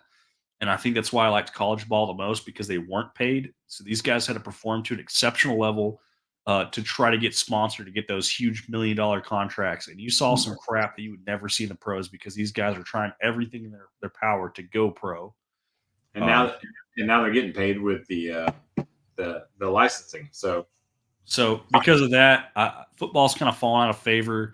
Plus the politics they push behind it. plus the change of rules. I understand that you guys probably have seen that documentary about the full contact sport and about talking about them getting injured. I'm not sitting here and saying that I want to see people get concussions, but understand that when you're taking $1 million contract, that contract that covers you basically playing and destroying your body. So, like running backs, 2 to 4 years spans for their time, their career, because they're so hard on their knees. Some of that they're paying to destroy their body, and I know that sounds ridiculous, but it's not much different than just paying to watch entertainment anywhere else. It doesn't have to be sports related. Even back in like Roman times, you had the Colosseum. Some of those guys were forced to fight and compete on levels that we could only think about and reminisce about, because that's just not practical to have someone fight to the death anymore. But that's essentially what these guys are doing in modern day sports, where it's considered more humane. But that's kind of my take on it. But the politics is what's drive me to not watch football. So Carl saying check DMs. Yeah, I was looking. A store pick from Iowa. It could have been. It could have been a store pick. It could have been a store pick. I'll be honest. That might have been it, Carl. All I know is I really enjoy this, and I would probably, if I could find a bottle of it, I would definitely want a bottle of this. Chris Jenkins once again doing the Lord's work, putting in the Whiskey Corners link. Once again, Chris, I'll send it to you on the private side, but we're gonna add that to the end of every single link that you send. That way, if someone does just click on the link, it'll take them over to their YouTube channel and it'll ask, do you want to subscribe? Yes or no. If they're already subscribed, it won't ask them that question. But if they're not subscribed, it asks them that. And they have to answer yes or no before they can even view the channel, which can help get some more subscribers just off of forcing someone to click something to do input, which I think is cool because Victor, um, the whiskey pen. I know he's no longer with a channel anymore. I'm really bummed about that. But he was the one who showed me that. And I thought that was the coolest thing ever. I purposely unsubscribed to his channel just to use that link to see what it would say. And I saw how it worked. And I was like, that's really cool. Tater Dom's still in the house. Tater Dom, uh, you're on my list, man, and you're about to be on my shit list. You won a giveaway like at the beginning of my freaking channel for a flight of 4 samples of your choice. I'm going to ask, do you want to claim that or do you want to roll that? Because if you want to roll that, I'll roll that right now for someone else that's watching, so we can settle that. Because I keep notes, man, and I'm not removing you from that list until you either claim it or delegate someone else for your winnings, man. Maybe Tater's waiting for you to get something good. That's what I was thinking because he's been holding out, and since he's been holding out, I've gotten tons of bottles that I had never had before. Before, if he claimed, he probably wouldn't have gotten anything cool. Now he's got tons of stuff he could get that's cool. Taylor's Bourbon Challenge. There's his link plugged in. I know it's further up. I'm trying to catch up on chat, guys. I'm so sorry. Hey, Dom. Total Wine is never going to struggle to put the lights on. Support your locals. Yeah, that's 100%. Even though I do spend a shit ton of money at Total Wine. Last year I had 139,000 points. We're hoping at the end of March when they do their Grand Reserve drawing, we'll freaking win something. But I have zero faith with them. We've already requalified for Grand Reserve for next year. Actually, we're almost at 40,000 points, which is ridiculous because it's about $1 a point. They have a 10x multiplier though, so it balances out. Mike sent his info. Thank you. I got that. Batch 10 is 108.8 proof. Yeah, I think mine's a different batch. Where did I set that? Oh. Mine is batch 11 and it's 108.3 proof. So 108.3 proof for batch 11. So I have one batch newer. So maybe Peerless Double Oak, but mine's a lot more subtle, more sweet.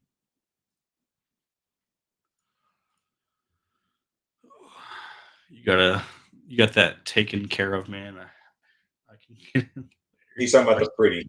I'm not the pretty. He's the pretty. You got too much hair to be. You're much I want prettier. to see Carlos come out. No, I'm definitely excited to try to celebrate people's birthdays on stream too. Like I was talking to a couple guys.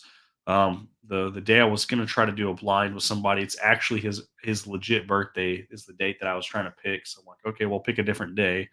But I have some samples coming to me that are probably the most insane pours you'll ever see. And I can't think of enough. I mean, if I went to a bar and asked for just a 1 ounce pour of some of these, I would pay $75 per 1 ounce pour. That's how crazy these bottles are going to be. Tore Up is in the house. I need to find a way to get a hold of you, man. You either got to send me a freaking email because I know we had talked before about me sending you some stuff. Reach out to me via email. I'll post my email in chat if you need me to. Otherwise, just go to the YouTube channel. There should be a little link. Click on that. It'll show you my email. Send me an email, man.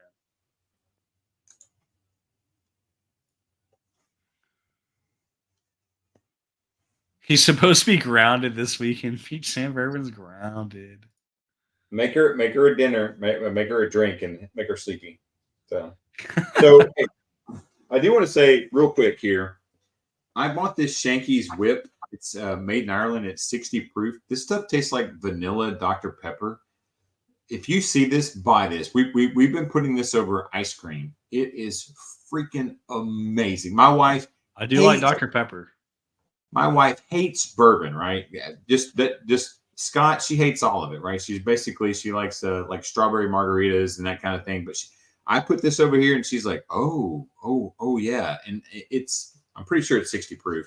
If you find this stuff right here, it's dessert in a bottle. I've never had anything this sweet. And like I said, we literally poured over a little bit of ice cream. We had it'd be great in hot chocolate or whatever. Fantastic. So I'm going to pour a little bit of it. I just realized that Bug in the Sun posted the Discord link, so we're going to go ahead and post that in the chat as well. I'm glad you mentioned that. That was one of the things that I was trying to set up for, was the Discord. Oh.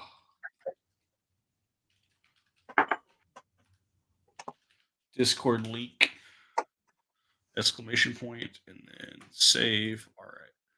So now, when you guys click on this live stream, it should, if you might have to refresh the YouTube page to see it, but if you refresh this live stream in the video description now for this live stream, you should see now the Discord link is posted. Any and all can join. It's 100% free. It's a good way for you guys to join and hang out. Feel free, guys. It's just another way to get in touch with me. I spend a lot of time on Discord. I play a lot of video games. If I'm not on my Discord, I'm typically in Adam's Discord.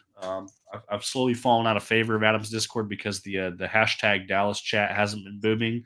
But part of that's because Drizzo's life changes with what's going on with work, and that he's been sick, and so have I. So we just haven't been as active in the Dallas chat for that. But we'll be popping off at Adam's server as well. I was going to say, I was going to ask if you want to be a moderator because I need some help, but if you're busy with your own. You need help? What do you need help with? Yeah, I was going to ask if you need it, but you got, I mean, just being another moderator, but you got your own thing going on. Don't worry about it. I can make you a moderator of mine, and if you want me to be moderating yours, I can add a whole bunch of stuff. If I come into your server, understand the first thing I'm changing with your server, and I'm going to have full fucking rights to do this. I'm adding emojis to like almost every chat channel. I like to have little pictures to click on. I've tried to keep it as open as humanly possible, just because I think we have we crossed 300 today, 300 people in the Discord. So mainly I was trying to keep it as free and open as possible until people started getting to be a fool, and no one's been a fool yet. I'm sure it's coming. So, but I think a couple moderators will help with that. Yeah. So. We'll talk about it later. I was looking for a little bit of help because I don't know anything about it. I've just basically been a dum-dum with it. So. I'm moderating for another server, and I won't disclose all the information on that one. But that server, I basically said that if you're going to change the rules, I would like to step down from being a moderator. I will have rules that we will have to set up. Yours is not set up the same way, so yours I won't have to worry about this issue. But the server that I moderate for, the rules, I set in place some of those rules because I'm like, if I'm going to moderate this and be someone that people reach out to, I have expectations, and I don't think they're far off because I'm very fearful of spamming, scammers, and just disrespect. And I think the best way to help combat that is to be very transparent, because if everything's out in the open for everyone to see, nothing's done behind closed doors. Other people can call people out on their BS, but if you start doing stuff in private messages, that's where it gets a little screwy. And I don't want anyone being harassed or dealing with some kind of crap because you have a bottle of somebody once, or you have a different opinion about Willet Pot Still than Adam from Major Zero, saying how Willet Pot Still is the best bottle out there. I don't want to hear all the hate back and forth between that. You and I'll talk if you want. You have time, whatever. It's fine. I mean, I just could use somebody who knows what they're doing since I don't know what I'm doing. So, but like I said, we'll talk later. So.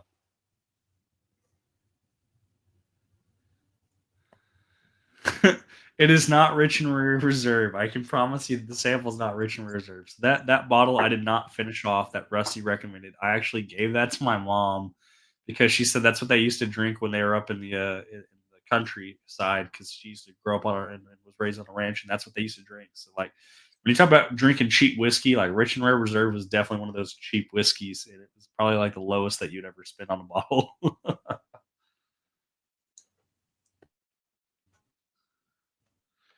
Les Les is gonna roast Carl for a second. Says, "Is this the new way to send samples, no label, and make them guess what it is?" Well, I would say yes, Les. Maybe it is, but the problem is he doesn't even know what he sent So me, here's, so I'm really guessing. All I can tell you is whatever the so here's the sample is, because problem. I just labeled it Dave sent me Carl some Mystery samples, and Blonde one of the is bottles. good. What'd you say, Adam? So Dave sent me some samples, and one Dave sent me a sample, and one of the bottles broke, so it wiped off everything off the label. So I have 5 bottles that could be, or maybe 8 bottles that could be any great, fantastic sample. And then he said, "I don't remember what I sent you." So I was just like, I have no idea. I was going to pour them all into one bottle, but some of them are Rye and some of them aren't. So I have a bottle that just says I did have Dave one question mark. leak, but So the one that leaked, I don't know. you could faintly see the label, and the one that Dave sent that you can faintly see the label on is actually the Elijah Craig C923. But it only leaked on itself. It didn't leak on any of the others, but it did take the label off. Like you can't really read the label. It's so faint. Like I have to squint and hold it close to my eye to be able to see Yeah, anything. very similar. Somebody threw a drop kick. College football, they're trying to pay high school. Yeah, no, they are trying to pay high schoolers as well, which I think is ridiculous because, like in high school, most of these guys are freaking burger flippers, like at Sonic or McDonald's, and now you're trying to pay them to play sports is crazy. All sports fell off for him for Chris Jenkins. Yeah, most sports have definitely calmed down for me. I still do enjoy watching hockey just because of the fast pace and how all the penalties are rolling penalties. The only time you have a break is halftime.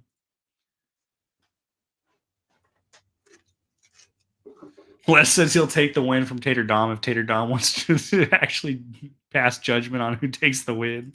Les is volunteering. Easy mode for California. Yeah, California might have easy mode for hunt, but they don't have easy mode for pricing.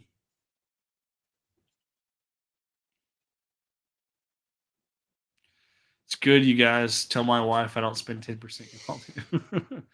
I spend quite a bit of money. I don't even want to talk about how much I spent last year because it's very scary on how much money I spent last year. But we're slowing down on the amount of spending now because I really enjoy these live streams. So having like not just sample subscribers, like the samples are great from the subscribers that sent them, but just drinking the bottles that I have. I have all these bottles to enjoy. I just smacked my cabinet. I have all these bottles to enjoy, and it's like I want you guys to be able to experience me drinking them, other than just doing a simple review. Because a simple review is like a half ounce pour, and if all I did was just drink half ounce pours of these bottles, like I wouldn't enjoy them the same way if we went back and revisit them or did blinds or whatever. But also just sending out samples to you guys.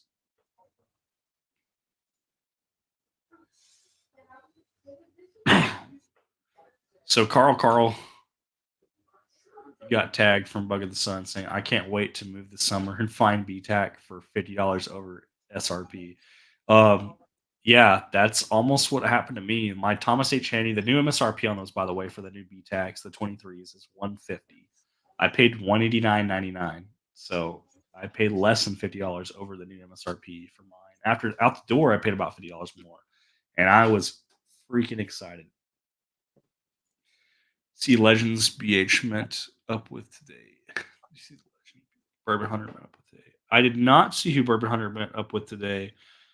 Speaking of meeting up with people the other day, yesterday, I don't know if you guys know this, Bourbon and Guns, if he's still in the chat, he'll appreciate this.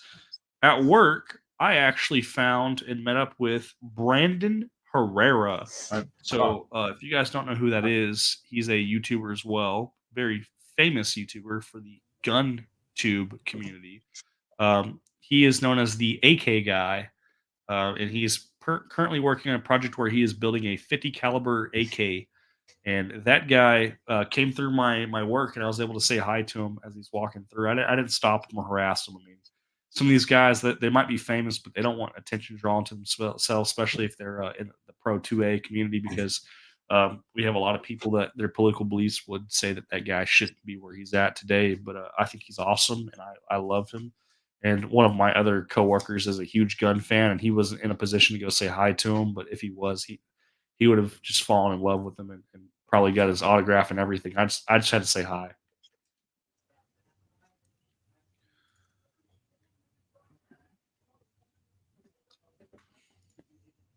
Hey, got Discord, bro. Sorry, haven't found the email. Haven't found the email. Let's just post that in chat right now. Then I'll remove this email once you get that. Just make sure you confirm that you got my email once you get down.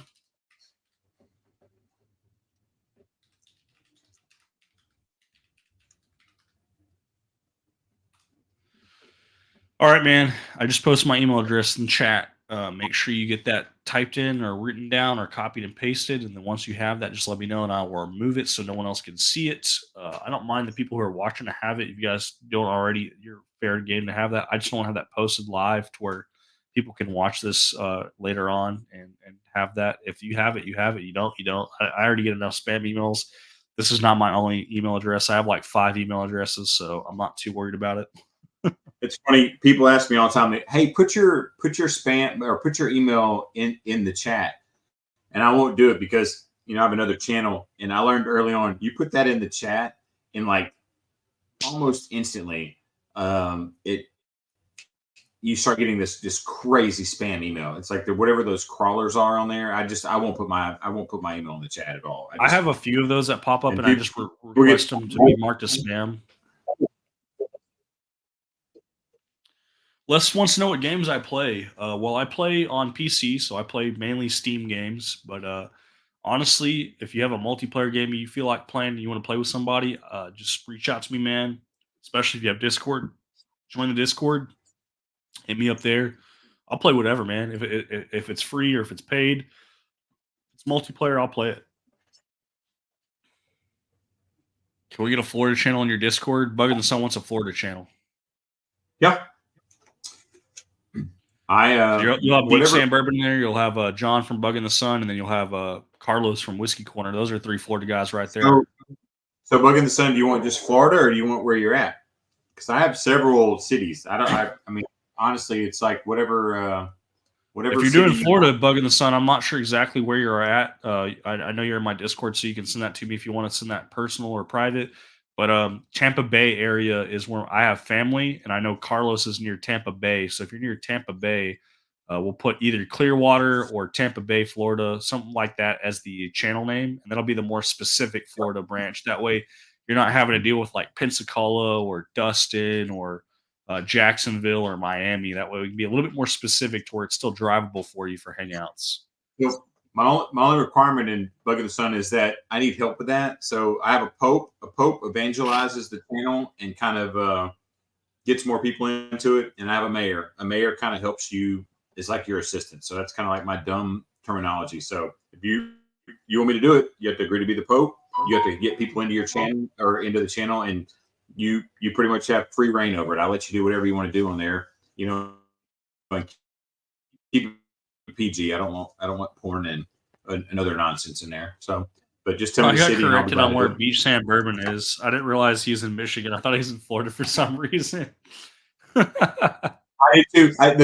Do the same thing. He does it, and every time he reminds me he's in Michigan, I'm like, oh yeah, you're in Michigan. I always think he's in Florida. But yeah, he just sent me a text and said he's in Michigan because he has my personal phone number, and I was like, oh my bad, I thought he was in Florida. He's corrected me a couple of times. I've done the same exact thing. I was like, oh, sorry, man. He wants to get in touch with you. Do you mind if I just share his information to you, Adam? Sure. And I told him, and RJ can tell you, we can set up a Zoom and do whatever and have a chat. I'd be glad to talk to you about how to get more subscribers and help your channel grow. Won't cost you anything. He's right on the lake of Michigan, so that makes sense. So that's why he says beach. I don't consider uh, Yeah, uh, dude. correct me if I'm wrong, but if your beachfront is on a lakefront, I don't consider that beach. I'm sorry, it's got to be ocean based because I have some beachfront areas that Well, are on a lake, but I don't call them beach. same thing. I told him well, he gets that lake effect snow, so he gets snow and snow. So Gandy Rhodes in the yeah, house saying cheers. Good to see Gandy in the house. Indiana one on Adam. Also, Chris, Adam, I know you have people that are moderators for your Discord server. If I don't have any Bug in the moderators. Sun joins your Discord server, I don't know what his name will actually be on there. He might just be Bug or it might be John. If you need another moderator, that guy is one of the best moderators I've ever had. He actually reached out to me and said, "Hey, do you want me to revamp your channel and change all this stuff and add all these bots to it that'll do stuff for you?" That guy, he knows Discord. He knows how to run it. If you need another moderator, I'm not going to necessarily volunteer a service. You'll have to ask for it. But if he's willing to, that guy's a good guy to help you set up some stuff too. If he wants to, so yeah, no, I'm down to clown. That's good. Yeah, that's good. Carlos said he's been slacking on the Major Zero That's fine. Discord. He It's needs to be fine, on there Carlos. more I mean, it often. hurts my feelings. I mean, I understand, Carlos. It hurts my feelings, whatever. But I mean, that's fine, whatever. So, but Chris, I'm doing Indiana right now, so it'll be up in just for you, buddy, because I'll do anything for you. Indiana. Carl said he watches professional bowling a lot when we're talking about sports. I've watched some bowling, but I wouldn't say I've watched pro bowling, but those guys are insane.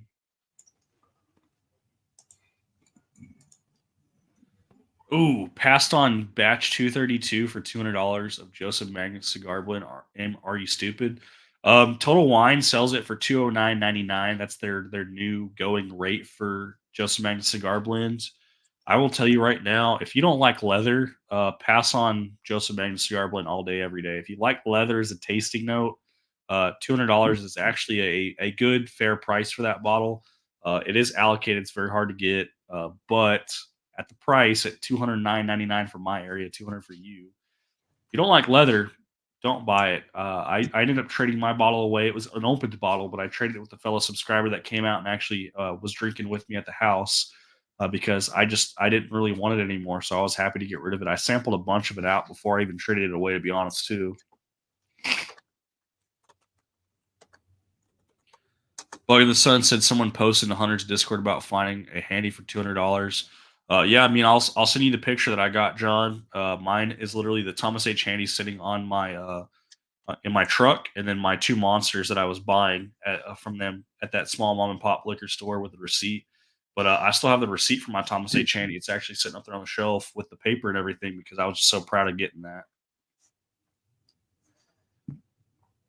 Carlos said he's actually seen and remembered watching the AK videos before, so that's crazy. So Carlos does know who Brandon Herrera is, so it's cool to send. He said he got it, so he just sent it. So I'm gonna remove my email address from here, so no one else can freaking see all that crap. So I just added Indiana and Bug in the Sun. If you guys decide want Florida or a specific place, just let me know. I'll be glad to help you out. So. Oh, I hate dealing with shipping and sending freaking stuff out because shipping prices are just brutal. Oh, he said he sent me an email. I'm not seeing one. There it is. Test note. We got a test note. Just saying you know to test the email makes it to you. Yep. Les, I got your email, man. And then we got the email. Okay, perfect. I got the email from Tora. That's the guy I needed the email from. Ooh, I like the barrel head on your wall, and I love the cabinet, man. That looks beautiful. It's got some Blantons on the shelf. It's got some 13th Colony, some Jack Daniel barrel proof, some Nulu. It's got some cool bottles. I like that. It looks like a wine cabinet, but it looks like super like old school. I love it. That looks beautiful. All right, man. I got your information, so we can talk there through email. We'll get you set up, man. We'll take care of you. If you ever need a carry and rocket league, I got you. I actually have some people that they play professional Rocket Leagues. That's kind of funny that you say that because they don't play with me because I am terrible and they're pros. So I would love to play some Rocket League for fun on the side.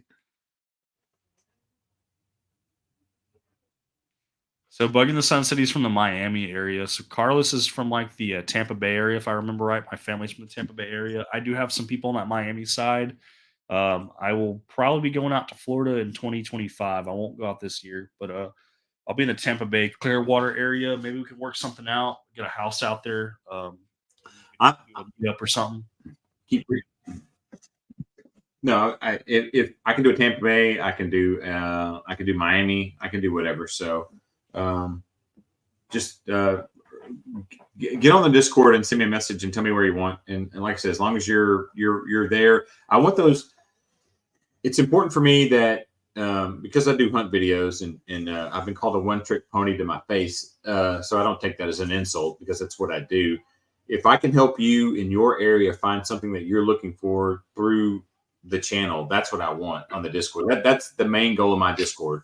I mean, we have food and we got some other silliness on there, but if you're looking for something and you're in the Miami area, um, I'll be glad. I'll create a channel if you're looking for something. We just helping people find what they're looking for is kind of what I'm all about right now. So if you want a Miami, if you want a Tampa Bay, you want North Florida, you want you want Florida, I'll do whatever. Just let me know. Like I said, I've had a lot to drink today. We might do some more tomorrow. I did Indiana for Chris. Just think about what you want. If you want a specific city, I'll be glad to set it up for you. So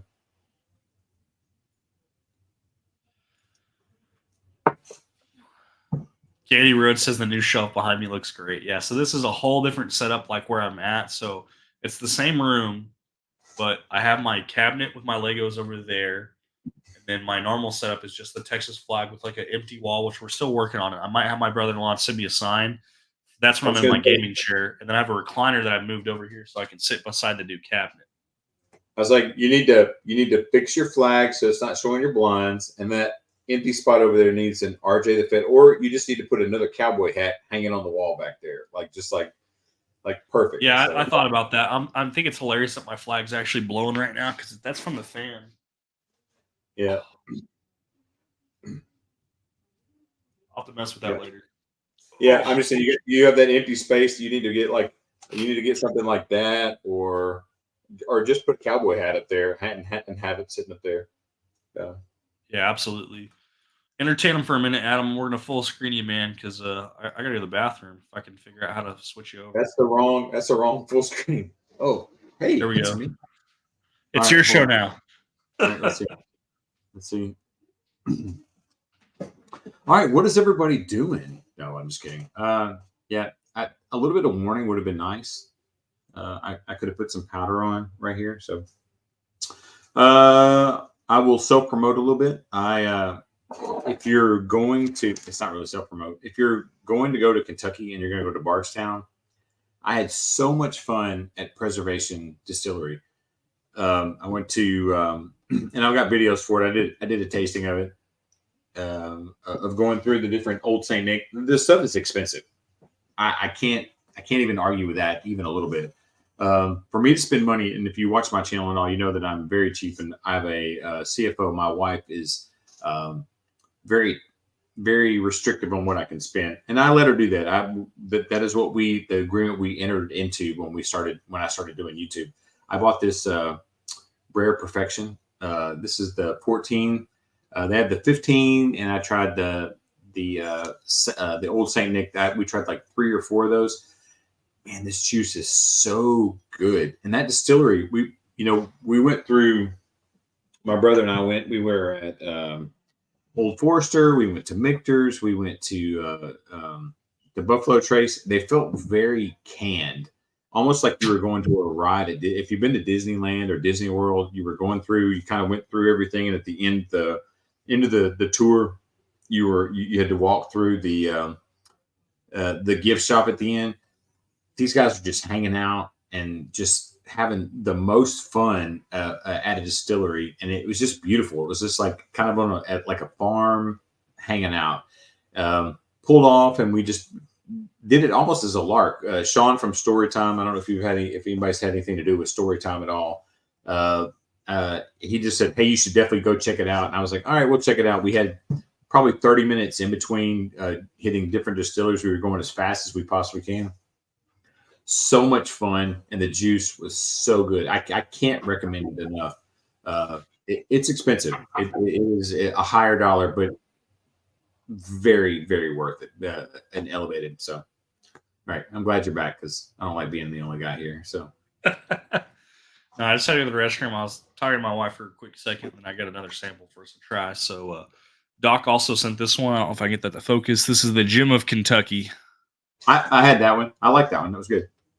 I've never had Gym of Kentucky. I'm not even sure if I've necessarily heard of it. I think I've seen it before, but I don't know if I've heard anything about it. So we're gonna have a 1 ounce pour. Well, half ounce pour because it's a 1 ounce bottle. And we have about half of it left. I love it. I love it. I mean, it's so smart. I mean, of those 1 ounce pours, I don't get 3, but I definitely get 2 out of there. He sent me a Penelope toasted in there. On the 1 ounce ones, I think I get 2 out of it, but the 2 ounce ones, I absolutely get 4. So sending plastic bottles makes sense, especially because you can send smaller packaging and you don't have to worry about breaking. I think it's smart. I'm definitely going to probably buy some of those 1 ounce pours for doing different stuff. So, and if you're sending samples to somebody, 1 ounce is enough really to get what you're trying to, unless you're trying to convince them of something, if you're really trying to change their mind, a hard. Gunner says that I should get a bunch of staves and cover the wall. It looks sweet. So understand that this is technically a second bedroom. So my wife and I, we do plan on having more than one kid. So this room will eventually, I'll be kicked to the curb, and we'll have to completely move my entire setup to a whole other room. And I don't want to commit to anything too permanent. I think the 2 shelves that I put up top that are mounted, I think those will be fine for anybody and everybody, whether it's going to be an older child or one of my youngest kids when they come in here. But I'm probably going to be kicked to the front room, and I'm probably going to have some kind of wall divider because I'm going to still be doing streams where I'm going to have to isolate myself. But we'll figure that out as we come up to that. But I don't think mounting anything permanent, even barrel staves on the wall, is going to cut it. Well, as a father of 2, you want to, and going to man to zone defense, just stick with 1. Trust me, 2 kids is terrible. She wants 3. Carl said, "Let's pour up some of your dad's juice." What are we talking about? I'm confused. That if he's talking about me, that's Kentucky Tavern. I'll drink that all day long. So. Well, so my dad doesn't drink hard liquor, so he doesn't really have anything that he drinks as far as that goes. My dad drinks beer, and I don't really want to grab beer right now. You may not be talking about that's my dad's juice, so I could. Bug in the Sun's talking to you. He said, "Hey, it's that handsome guy who puts me in the severe fear of missing out." He's not talking to me. I'm not that handsome guy. Gandy Road wants to also know what your best story from Kentucky. Well, it sounds like, based off what I heard earlier, was that last place you guys went to was probably your best story. 100%. I mean, my brother and I, we go at it hard. Like he vacations like I do. We got up at 4:30 to make sure we were on the road, and that Preservation Distillery, without a doubt.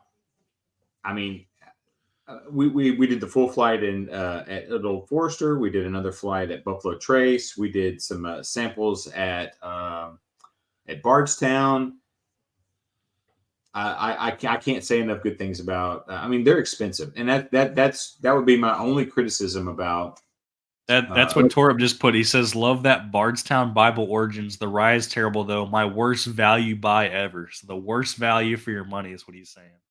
Yeah, well, I mean, Bardstown. The food we ate at Bardstown. The food was fantastic. Oh, the Old Man Winter. Go back. It's that Old Man Winter. Old Man Winter looks interesting. Fantastic. I mean, really, I sat there. Off camera, my brother and I sat there for a long time. He's like, "Well, he goes. She's not here. Get whatever you want." I was like, "I gotta go home to her," and he's like, "I'll give you $50." And I was like, of all the stuff that we tried, I would have gotten the 2 Old St. Nick's, and like I said, if you watch my video, you can see me. Every single one of them were just like Those amazing. old St. Nick's go for pretty crazy prices on the secondary as well, and I know someone that could at least get me one bottle of Old St. Nick. I just haven't decided which one I want to get, but I'm going to be paying a premium for it. But I think I might get one just to have. I know the comment was is they kind of follow that Pappy artwork, so it's like, are they trying to be Pappy or are they not? I can definitely say that there's stuff based off secondary prices alone, and I hate using secondary. But when you talk about double or quadruple the MSRP of a bottle at secondary pricing, it's normally a pretty good drinker. So I have to say that the old St. Nick's are probably good drinkers. I just haven't tried one. And for the price, I can see why Adam has not tried one because I saw those prices and I was like, oh, that hurt. No, it hurt. But you go if you go to the distillery, I think they have like a $45 one, and uh, she called it something proof pour or something like that. I can't remember, but you get to try 5 of the 6 that we tried there, and for what we paid to have it, it was phenomenal. And like you'd sit there and you drink it and be like, "There's no proof at all." We were done with the sample, and like 2 minutes later, the hug would come on. It was like a freaking magic trick. It was just like I was. Even my brother was like, "Are you feeling the hug right now?" I was like, "Yeah, I am." And then even off camera, they were like, "Hey, let's try this one, try this one." And they pulled out even more samples after I did the video. That's crazy. 100% the best time that I had in it. They were pretty girls, whatever. Honestly, and the other girls were like, I was giving them grief off the camera. I mean, it was just so much fun. It was so real. I went to the Old Forester, and I promise you, it felt like if you've been to Disneyland or Disney World, where you do the ride and they kind of move you from space to space to space, and then you at the end you walk through the gift shop. It was cool, but it was not authentic. Yeah. At the preservation, it was just fun. I mean, I was just like we left and then came back to buy the bottles because we had to leave because we were you have to set all those the tours up at a specific time and then you had to go.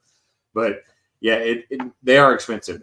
But this year I will do my best to try to chase to get a bottle of Old St. Nick. I really wanted to get one. I think the bottle was like $229. That's just way. I just want one. I think the cheapest one I saw was like $129. It's like their high rye. Chris Jenkins said that he's got samples he's going to send to us once he gets some stuff in. Chris Jenkins, I do want to say thank you again because you're one of the best supporters of all channels that I've ever seen. And then I also off camera from last stream when we were with Matt from Whiskey Wisdom, I told him that you wanted to re-roll off camera, and they asked, well, should I re-roll it right now and give it to someone else? And I said, no, because you already delegated it on stream to Chris Jenkins, even though he said re-roll. I said, Chris Jenkins is too generous to keep re-rolling. He needs to accept his winnings, forward those winnings to Chris Jenkins. In fact, if we need to, we can add to that because you deserve every bit you can get too, man. Like, I understand that your generosity is much appreciated, but you winning all these giveaways and saying re-roll it is to me like generosity on top of generosity. But at the same time, you deserve every bit that you win too, or every bit that you don't win. If you just reach out to me, man, I'd love to send you a box. I'll do a Dave Vogelsang box and I'll send you 12 samples for that matter. I'm going to have a little bit of this right now. This bottle right here it wasn't the cheapest, but I think my brother bought the cheapest one. Even my brother bought a bottle at the other one. This is the Rare Perfection 14. I think Carlos is talking about having some of those. What do you think about those, Carlos? I mean, do you enjoy those? I mean, it could be biased because I had so much fun there, and then I also had like 6 samples. But I mean, honestly, I'm a big fan of that distillery. They are. It was just cool to be there. They were nice. It was fun, and no, I didn't have one of the juices that I didn't like. Even with like the Old Forester and the Buffalo Trace that I went through. We had Freddie. If you know who Freddie is the guy you want to get for Buffalo Trace. He was actually in the Neat documentary. We walked around. I honestly going to the Preservation Distillery was better than Freddie. And even my brother was like excited when we pulled Freddie on doing the Buffalo Trace tour. So like I said, it's that's my anyway. Gandy, I know Gandy's up there, and I really wanted to try to hook up with Gandy while I was up there, but we were on a pretty tight schedule of back to back, and we were only technically there for one day on doing that. If I go up again, we're gonna go up for the Derby, we'll go up Friday, the Kentucky Derby, not just any Derby. We'll be up there Friday, Saturday, and probably Sunday, and try to meet up with him if possible in that general area. But yeah, highly recommend those guys. So, and I'm way too drunk to be drinking this to enjoy it, but I'm going to do it because we're talking about it. So. This gym in Kentucky is freaking awesome. Oh yeah, oh yeah. I think Dave Ogerson sent me that, and it was great. Yeah, this one's from the doc. Dr. Martinez from Old Fashioned Ways sent this sample of Jim in Kentucky. Holy cow, is this thing good? I love it. How cool is this that my brother gave me for my birthday? Hey, you got a Measure Zero barrelhead bourbon Yeah. bar. I love it. It's not really a purple head, but I'll take But it. it looks like one. It looks like Oh, one. wow. It'll go up behind me in a minute. Every time went to Total Wine in Florida, those OSN and Rare Perfections just sat there. Carlos says you can get Old Saint Nick. He said they sit behind the glass. So, Carlos, if you could send me the details on the prices on those, I've got a couple other subscribers on the list that also have access to Old Saint Nick. I've only seen one store that has them, and they are at museum pricing. I don't mind paying just below secondary. I understand that I probably won't get these bottles for MSRP, but I don't want to pay full secondary for a bottle. So, Old Saint Nick, I know they have a long lineup, a whole bunch of different years and age statements. I think Adam's video actually showed a decent amount of them as far as variety, which I thought was cool. Plus the prices on the little placard that was to the left of it, because I was actually like looking up the secondary prices of those bottles as I paused the video because I was curious. I'm like, which one of these are the harder to get ones? Because some of those bottles that were on that shelf and the prices they had, like, you want to talk about jaw dropping prices? Like, some of those scared me, and I was like, are these really that valuable? And what's crazy is $1,000. all those prices were below secondary, but not by much. Yeah, no, I agree. And like I said, I don't spend a lot of money. I get a lot of grief about that, about not spending money. And I spent my money on it. That if nothing else, that should tell you that I'm cheap and don't want to get in trouble with the CFO. The fact that I spent my money on it should speak volumes. If you know me, if you watch any of my channels, I do not spend a lot of money. I mean, it doesn't look like it there, but this is 8 months of me buying alcohol. Well worth the money. I promise you that for sure. Torup's asking about Henry McKenna tenure, the bottled and bond for around $60. I want to say it's $59.99 here, which is $60, or $69.99 here. It's around 50 or $60. Sorry, 60 or $70, I should say. It's close I to think 60. Yeah. I think it's a coin toss at the value for price. Understand it's bottled and bond, so there's a lot of quality control that goes into that, and understand that the tenure is also a factor in that. I would say if you like peanut or earthy notes, I wouldn't say peanut butter, but peanut, similar to Jim Beam product. Get the right bottle and bond, Henry McKenna tenure. Pretty good.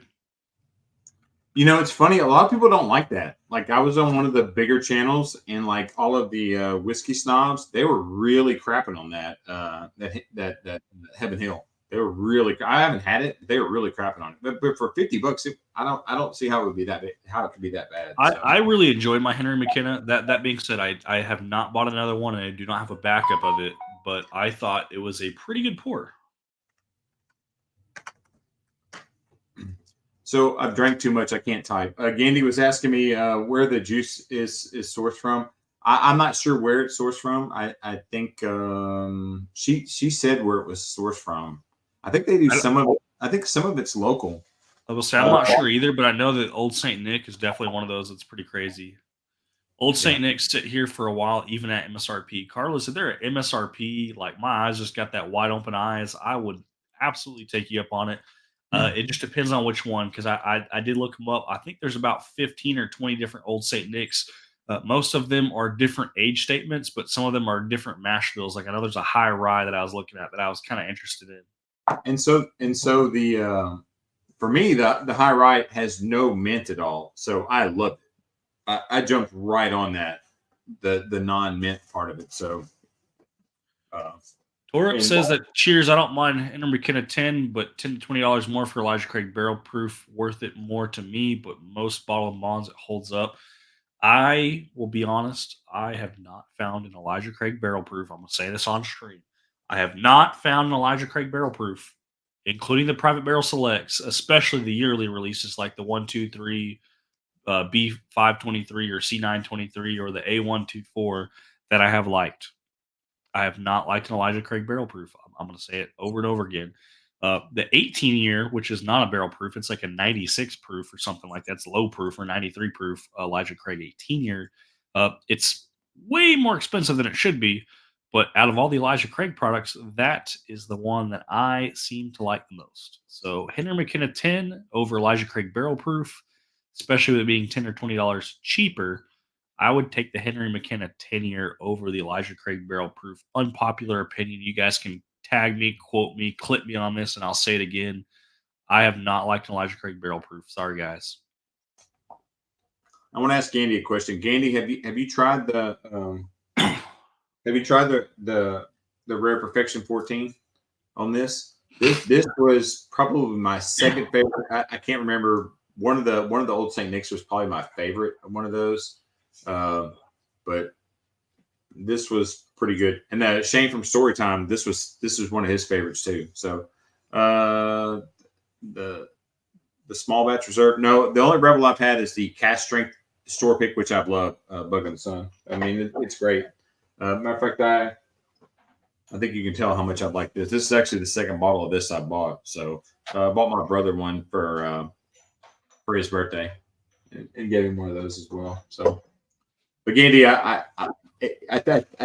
think you're up near there, Gandy. I think if you took a trip out there, and I think that one tour is like $45. You get like 5 different pours. I think it's worth it to me to go up there and try some of those samples and prove me wrong. I mean, I'm very famous for being a trash palate. So hashtag trash palate in the chat.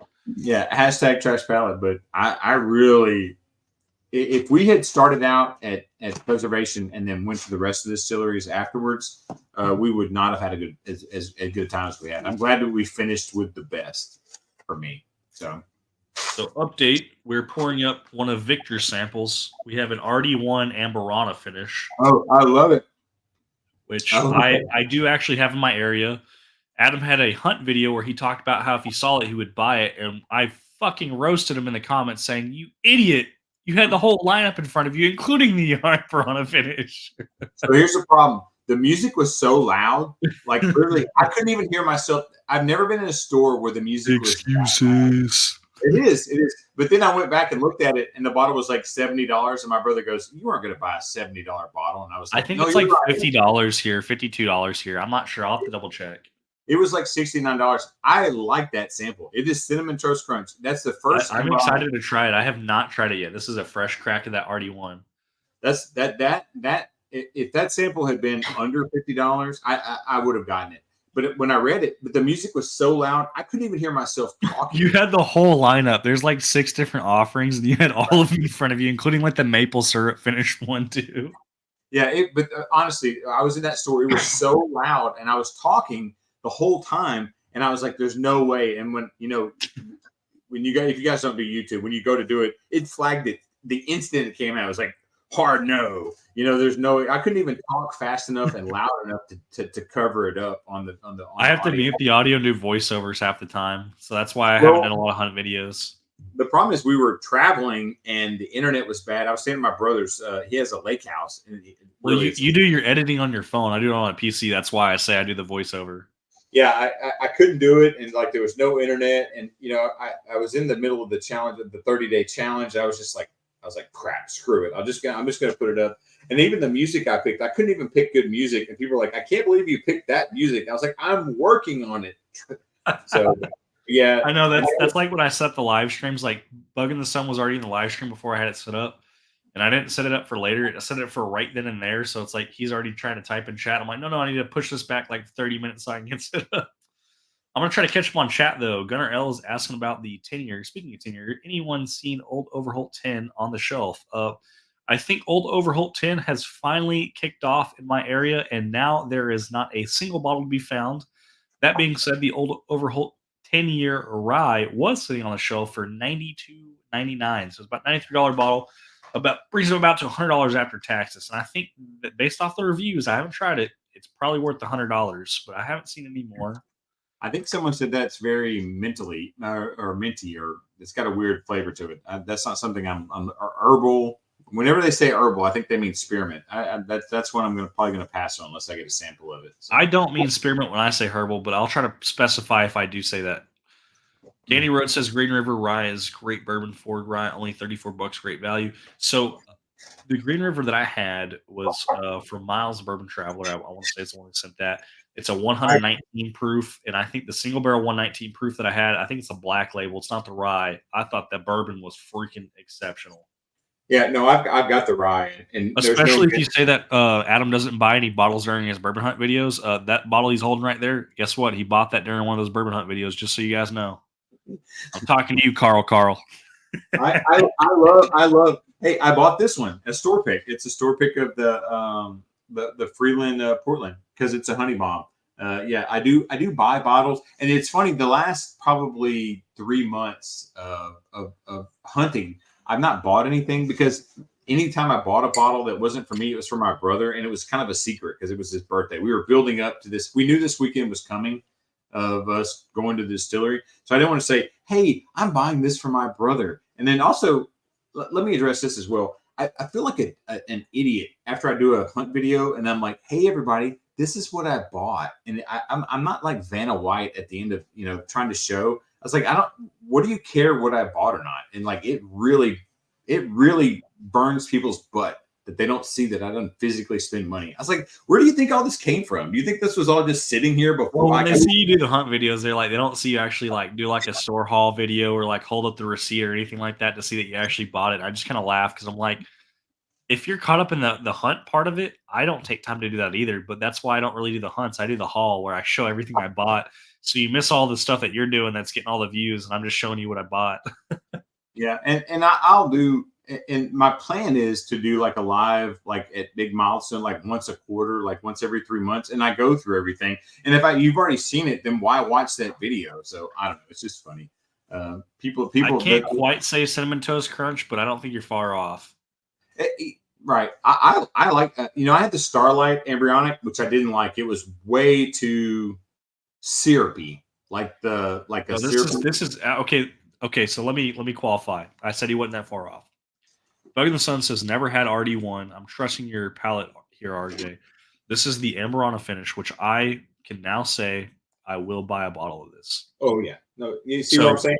Yeah. Cinnamon Toast Crunch is the description that Adam gave for it, and at first I was like, I think it's definitely got the cinnamon because the Amberana, but I didn't get Cinnamon Toast Crunch until the finish. So from nose to palate to finish. The finish is the Cinnamon Toast Crunch 100%. It's got about a medium finish on it, almost to long finish. It's medium to long. It's not short. It's there, and it develops as it sits there on the palate. And I can definitely see why you said Cinnamon Toast Crunch because this is very sweet, almost like a maple syrup. Yep. But the spice from the cinnamon from the Amberana finish is exceptional. I'm going to say it right now, hands down, this is the best Amberana finish that I've had out of any pour that I've had. And this RD1 actually sits on the shelf, not at my local liquor stores, but on my outskirts of town liquor stores. So I will definitely go and buy a bottle of this probably tomorrow. Yeah, no, I agree completely. And it's funny because it's the finish, but I'd be curious if you wanted, are you done for the night now? Or do you feel like you'd want to drink more? Like this I've only had small samples. I have tons of samples left. I can drink whatever. Well, but when I drank that, I was kind of done for the night. Like that's that. I think that pour right there. It's an exceptional dessert pour. Like this would be a good one to finish off the night. This would be a good one to finish off a dinner. Yes, I'd be surprised if you go to drink something else if you're going to enjoy it as much because that. And you drink your next drink and you tell me. I think that needs to be the last one of the night. Like I drank that the Shankies, but then I also poured the 14. And like I said, that needs to be it. So that Like, yeah, no, I could see that. He just said putting that the cinnamon toast crunch to Granddad. I don't like Old Grandad 1 to 14, and I was told that one of the primary tasting notes in it is cinnamon, but Oh, for it's me, it's too oaky. This RD1 Amberana is it's literally like a grand slam like hit. Like it's not a home run, it's a grand slam. Like this is a walk in the yeah. park. I'm telling you right now, guys, if I go to the liquor store tomorrow, if I don't, I'm going Tuesday. I'm definitely going with this week. Monday, Tuesday, or Wednesday, I'm going. And I'm buying an RD1 Amberana finish because this is exceptional after having a sample. This is from Victor. He used to have the channel, The Whiskey Panda. He doesn't have a channel anymore, but because of him, I'm buying a bottle of this. This is an exceptional pour, and I'm glad he shared this with me. If I caught that ball for less than 50, I'd do it. It's like 70. When I saw it, it was $79. And I was I just think like, it's $55. I could be mistaken, but I'm definitely going to buy one, even if it's $70. yeah, no, that's definitely one that you want to keep in yeah. So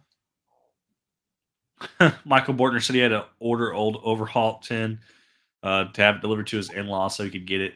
I've seen Whiskier Canyon. He did a live stream where he was drinking old Overholt 4 year, and it's like one of the cheapest bottles you could ever see. It's like it's sub $10 in his area. It's more. I think it's like $14 here, but sub $10.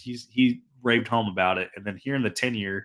I'm like, is the 10 year really worth $100 if the 4 year old is less than 10? But everyone said that the 10 year old is fantastic. So I definitely got to try to find that again too. It's just I don't know if I'll buy it immediately if I see it, just because it's like it's $100. Chris Jenkins says he thinks it's funny. People are upset how other people spend their money. I don't. I'm not upset with how other people spend their money, but if I can help them budget better or find better value or help get them something for less, like if you want the same exact drink that I have right here, this Dr. Pepper from this Taco Bell cup for less, if I could get it to you for cheaper, I'm going to help you out because there's no reason why someone should overpay. But at the end of the day, it is your money and you choose how you spend it, whether that's paying a premium or whether that's buying stuff on discount. That's part of the reason why I pass on a lot of bottles. I mean, there's a ton of bottles on Adam's shelf that I could absolutely go buy tomorrow, but I haven't because I have to budget just like Adam has to budget and pass things by his wife. I got to be mindful of how much I spend too.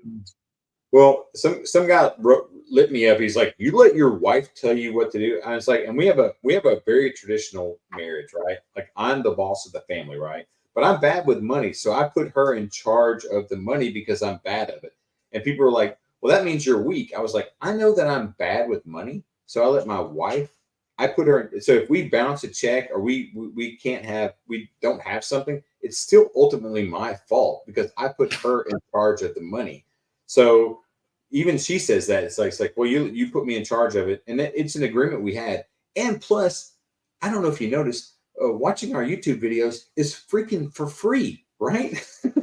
It doesn't, unless you join my Patreon or you join a member of my channel or you send me money specifically, it costs you nothing. Nothing. Yeah, it The costs people us 100% free. the people who gripe the most are the people who've never spent any money on Venmo, don't join I don't even think they're barely subscribers, right? Which is just hilarious to me. I'll get people. I have a guy, Jonathan, Michael. Some of the people who have sent me something. If they tell me something and or someone who sent me money, then I 100% take that money. If someone told me to go buy a bottle of Willet pot still and they paid for it, I'd go buy it. I would not enjoy that. That would not be a fun time for me. But if you do that, I do that part of it because you contributed. But and RJ can attest to this. I drive around on my lunch break, and last weekend I drove 250 miles. I got 6 rejections of people who would not let me shoot at their store. 6. I got to shoot at one store. I drove 250 miles on my own time, took away from my family just because I wanted to hunt around.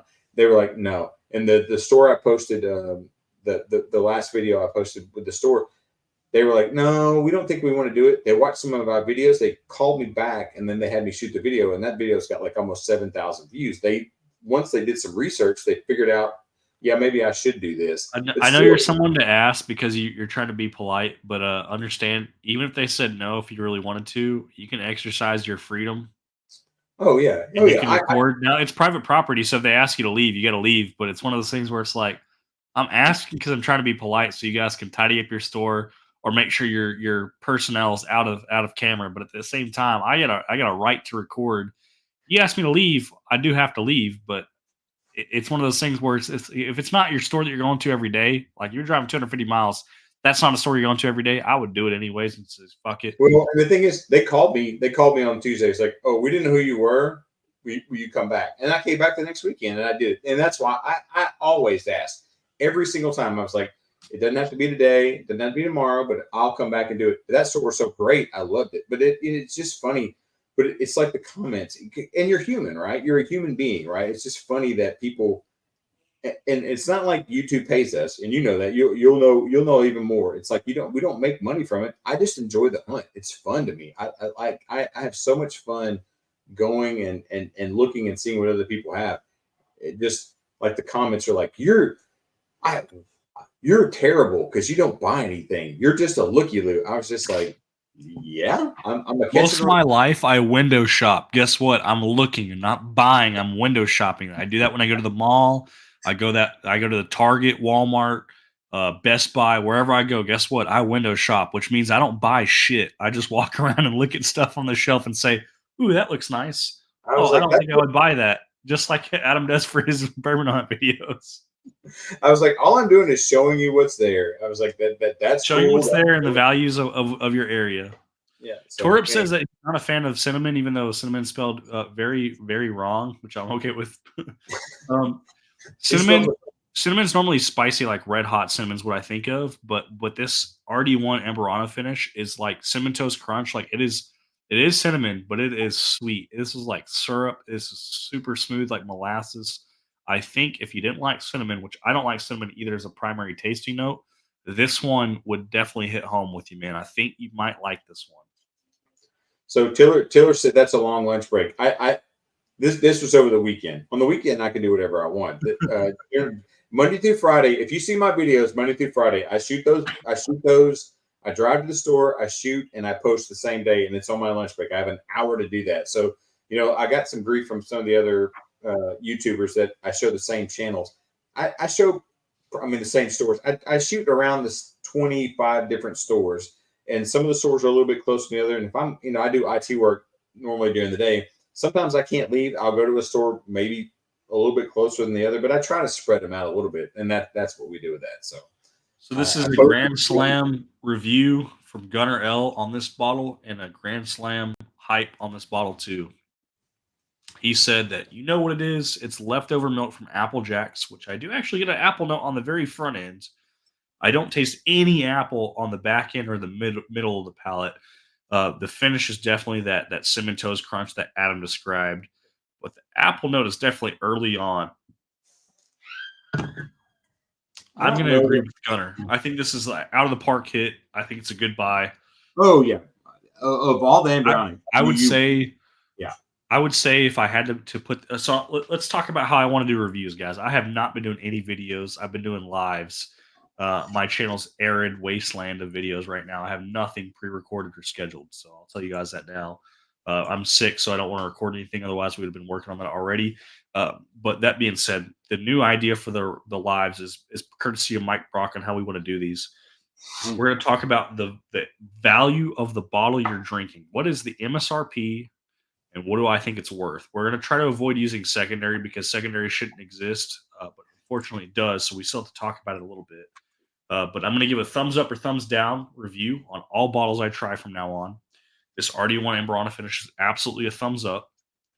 Now, the MSRP on this bottle, I don't know exact numbers, but we're going to say it's around $50 because I think that's what I've seen it for. We're going to say at MSRP, it's 100% a buy. And then we're going to qualify that even further. If its MSRP is $50, what is the most you would spend on a bottle like this? And this will kind of be your secondary cost because this is my subjective personality on this. Because of how good this is and because it's Amberana finish, which I'm not normally a fan of, but this one's like definitely a Grand Slam home run hitter. I would pay as high as $100 for this bottle. And I know that might sound crazy, but this is probably one of the best Amberana finishes I've had. And I think it's exceptional for that reason. I would probably buy one bottle and then I would nurse it. That's not because this is not a bottle, and I think you agree. It's a dessert finish. Like I'm not going to drink this as an everyday sipper. This is not an everyday sipper. This is like you want to have a nice dinner with your family and you want a nice pour to end off the night, this is that nice pour. And I don't think this is something you should be drinking daily. So if Yeah, I it's spend not. $100 on it, that $100 would go a long ways because this isn't going to be something I drink every day. And this is something that someone came over that was not a bourbon drinker that you wanted to give them something different. They're like, I don't like bourbon or I don't like something. Try this. I think this is good. This might be a gateway bourbon for somebody. But yeah, I could see paying $100 for it to last a long time. Chris Jenkins just joined your Patreon, Adam. You know, Chris, you don't have to do. I did not do that for you to join. Specifically you, man. Don't worry about it. So, but yeah, I have a free Patreon, which is terrible. So I mean, like I said, I'm working on it. So, but yeah, I think that if you if you were going to have a bottle that you were going to just have as a dessert one, this is definitely on my top 5 list. Yeah, I recommend this. Honestly, I paid $23 for this bottle. If you get Send this me a bottle, photo of that so I can make sure I'm on the look of it. So you'll have to see me a picture. I'll do Shanky's Whip is what it is. I don't think I've ever seen it, but I'll be on the lookout for sure. This for $23, this bottle is fantastic. It's great. So I'll definitely do that for you. So. The only other Irish whiskey that I've had that I've really enjoyed was from Jeff from Drizzo, that Natterjack. I used to hold up the box, but the box is actually gonna be sent off to a subscriber because it has something else in it. But the Natterjack Cash Strength is a great Irish whiskey. I don't think this is technically Irish. I mean, it says made in Ireland. It's like 60 proof, so it's not like, or 66. Okay.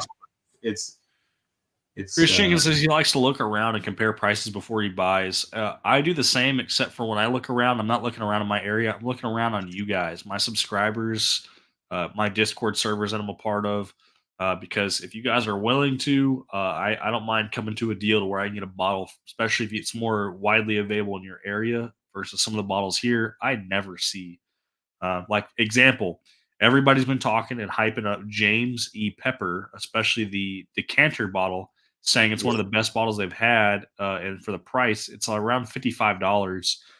Which I haven't tried it yet, but based off the recommendations, I might buy a backup bottle before I even get the primary bottle. But that primary bottle should be here in the next 2 or 3 days. But we're getting that one from all the way from New Jersey, so that's a long drive to bring that bottle down here. We're also getting one of my favorite distilleries from California, only favorite distillery from California, Redwood Empire. We have the Devil's Tower, the high rye, coming our way as well. So I'm excited to try that one. So pretty cool.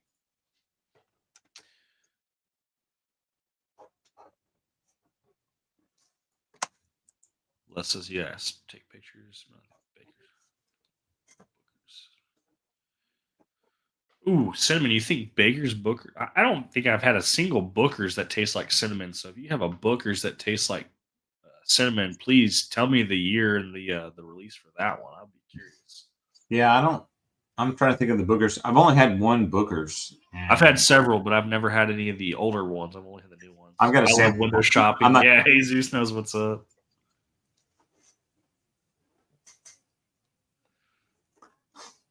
Bug in the Sun says, but what if I always want a nice sweet pour to end off my night? Then your always sweet pour would be that RD1 Amberana finish, because that is a fantastic pour. Yeah, no, I agree. Thanks, Adam, for sending the photo of that bottle so I can try to look for that. Yeah, I highly recommend it, and it's good. My wife hates all that. We put that on ice cream. It's great. So Tiller said half Fireball, half Rum Chata for Cinnamon Toast Crunch. Get the fuck out of here.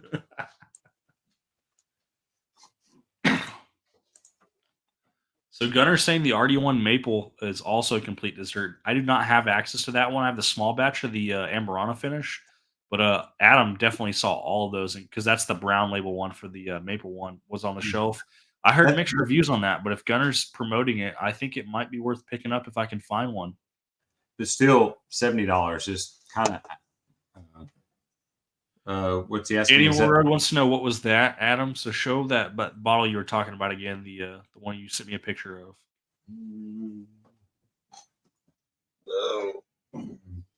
So it's Shanky's. There you go, Gandy. Full screen on them. It is it tastes like Dr. Pepper and vanilla. It's amazing. So Shanky's whip. So I think I paid $23 for it. Well worth the money. And I mean, we put it over ice cream. So I did pour that as my next to last pour. So Pepper is great value and more like $62+. I think I paid $75 for mine to have it hand delivered. I could have paid less. I was offered it for less, but finder's fee and the amount of gas it takes to get that bottle here, I don't mind paying a little bit more. So my bottle is going to cost me $75. But it's a cool bottle. It's a decanter bottle. I think it'll definitely be one that sits on my shelf nicely. And it'll be one that I definitely open up and then drink and enjoy. 23-2 apprentice batch. That's the only batch from 23 I didn't have. I heard so many negative reviews on the apprentice batch. That being said, I heard some people said they liked it, but I've heard so many negatives that I chose not to buy it and not to drink it. Damn, now I might have to actually get a bottle of apprentice batch or at least a sample to try. I've heard nothing but bad things about that apprentice. I mean, nobody likes That's it. why I didn't buy a bottle, but maybe I'll get a sample of it or a pour of it at a bar because it sits on a shelf at some of these places still. Yeah, it's like 3 deep here. Wow. Chris wants to know what Bookers you have tried. So that's a good question. I got one at a bar and it just said Bookers. And I've got a sample from somebody that I have one Booker sample. And I think it's probably from Dave. So I've not had much of the Bookers at all. So Gunner saying Widow Jane Decadence is still better, but not sure if it's worth $40 more than RD1 Maple. So the Widow Jane Decadence that I had, it's ready for bottle kill. It's sitting in the closet for bottle kill. It was an exceptional pour, but after taxes, it's about $100 out the door. It's definitely up there. And I think even for Adam, if he's talking about $70 per bottle on those, it's tough to say that I would be willing to spend that much more because that $30 you could buy another bottle for that price, and I would be hard pressed to spend that kind of money, even on Widow Jane Decadence. So between the Decadence and the RD1, you take the RD1, right? Based off this Amberana finish, if the maple is anything like it, like I would take RD1 all day, every day. And I really enjoyed my Decadence. I know some people bashed it. I thought the Decadence was fantastic, but trying this RD1, if it's anything like the maple for the Amberana, I would take the maple all day, every day. Plus, the bottle looks cooler too. Super Bowl going to OT. So Gunnar L saying Super Bowl's going to OT, and I'm going to OT as well because we're still drinking samples from subscribers. What's the score, Gunnar? Post the score, guys. Ogani put Super Bowl looks to be going to overtime 19-19. So Gunnar posted going to OT. Ganny's posting the score 19-19. I'm not a football fan, but I'm glad you guys are still trying to keep up with it. Did you finish that RD1 or are you still sipping on it? No, I did finish it, but I poured up more of it because I really like it. I might drink this whole sample tonight. So I'm curious when you go to something else, if you're not done for the night, because I'll put this away. I'll put this away. Otherwise, I'm going to drink the whole damn thing. So it's almost a palate killer for me. I think when I've had those, it lingers so much. The finish lingers so much in your mouth that it kind of on the next one it's going to be hard for what you drink. Like you'd almost want to drink like some weird rye or something to try to cancel out the finish. I don't think water's going to do it for you. Is the only thing. Okay. So. Well, then I'm going to ask you one more time to entertain the crowd, so I can grab something to cleanse the palate. Crap! No, I've got to be in it.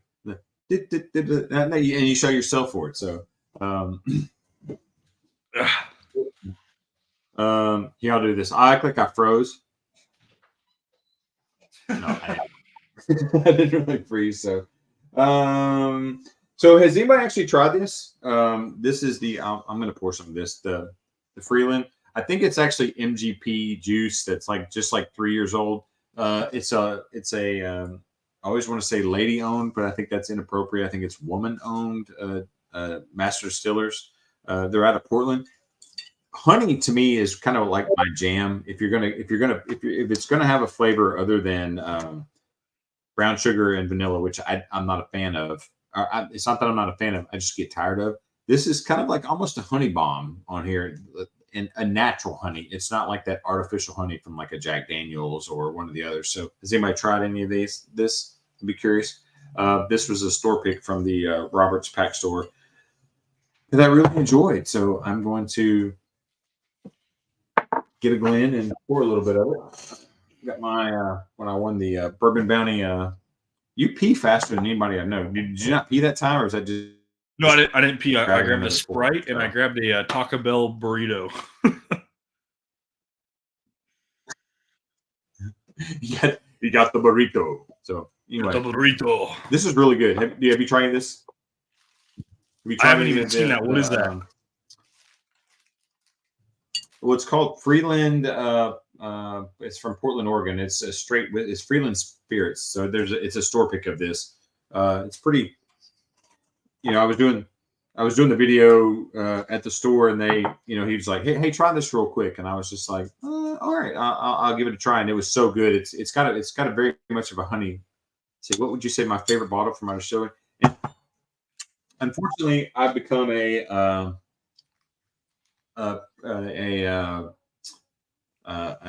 preservation distillery fanboy. This Rare Perfection 14, and they said if you can find the 12 somewhere, it's a super rare bottle. So I really like this bottle. I've not cracked. I think I've drank everything on there. If you want to talk about what's I mean, I'm not. I'm gonna wait on this one. I'll probably crack this one on the live stream. This was just cool to get. It was very hard.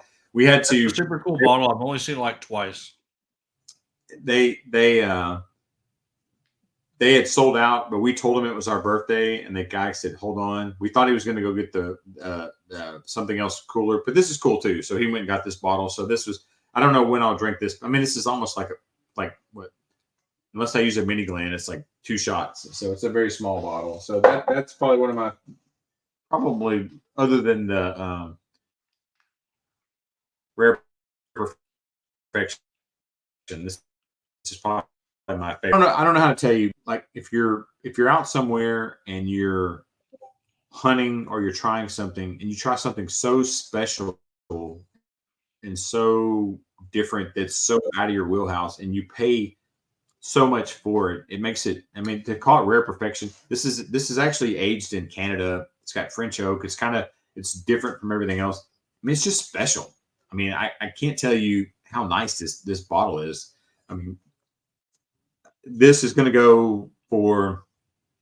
I'll tell you, if you know me. I mean, I guess everybody probably knows me on here. This is a Lagerville in 16, an Offerman 11. Level pour for me. This is a Sunday evening pour for me. This is not something I'm going to drink every time I'm drinking.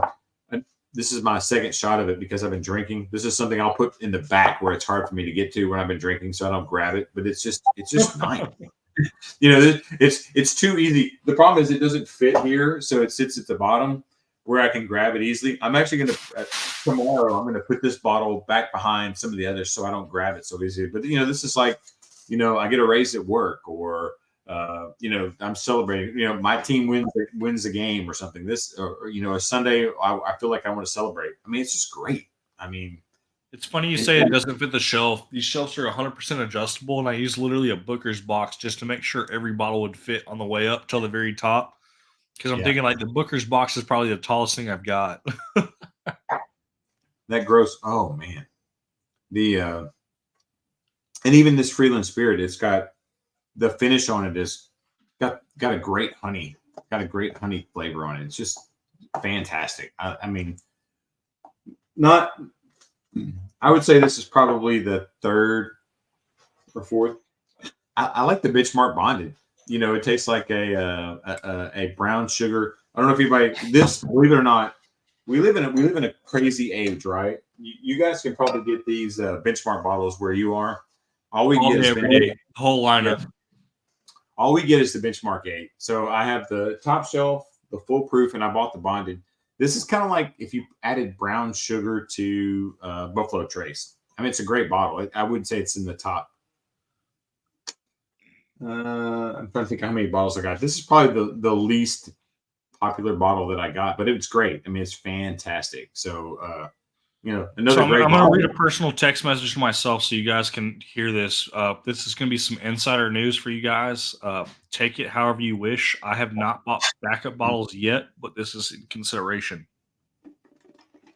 If you like Russell's Reserve 10 year, you had better stock up on it.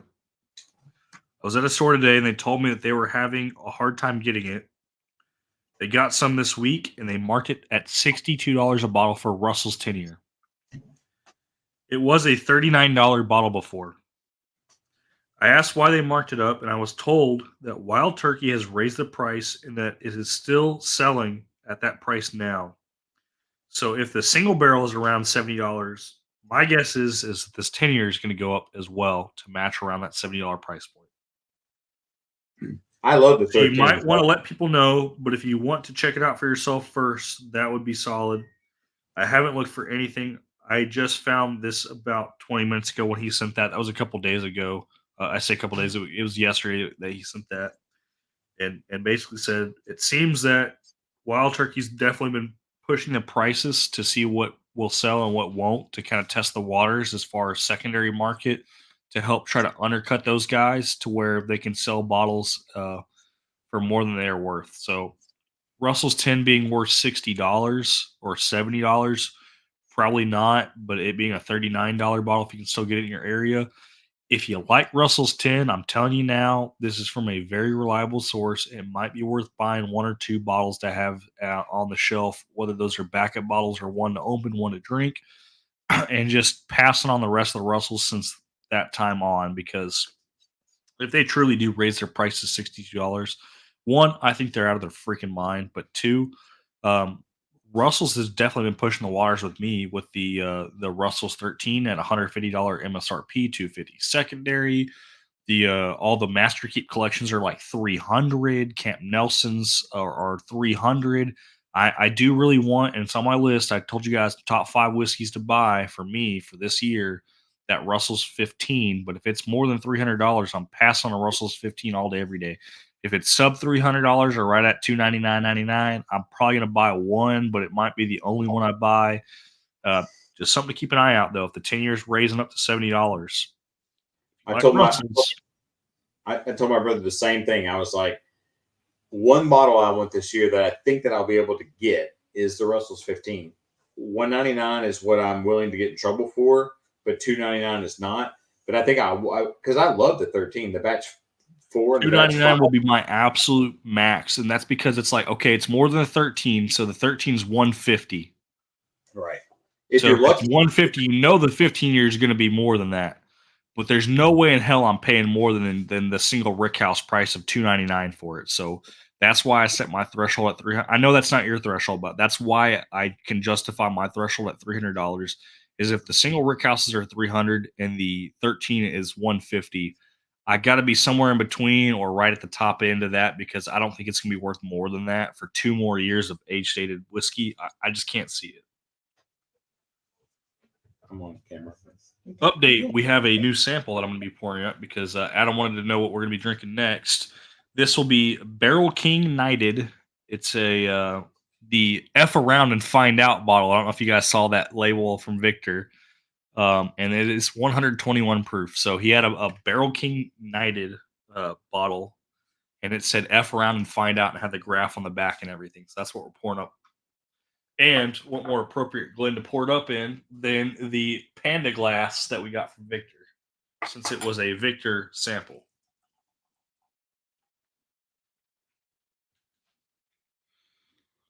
That's a special bottle for sure. I mean, I've never seen any of the other bottles with the F Around and Find Out sticker on it. AJ said he's watching this instead of the Super Bowl because apparently we're more entertaining than the Super Bowl, which I find myself to be dry and boring, so that's hilarious. But once again, we'll say the joke in case you guys didn't hear it the first time. Let me refresh and see how many people we have watching so I can give an accurate statement. We have 15 people watching. Taylor Swift endorsed Joe Biden as the next president candidate of choice. And what we talked about is that Taylor Swift sings lots of songs about choosing the wrong man. So what better person to choose as the president of choice but to be Joe Biden, also to definitely double down on her choosing the wrong man once again. most political statement I've made, but I think it was hilarious. Someone had posted that on Reddit, and I thought that was hilarious that she sings songs about choosing the wrong man. Who's to say she doesn't pick the wrong president? So her endorsing Joe Biden was a play on words, and I loved it. I thought it was hilarious. Bug in the Sun says he's only tried Benchmark top floor and not a huge fan of it. So let's talk Benchmark for a second because you just held up the what was that? The bonded? You're muted. You're muted. Adam, you're muted.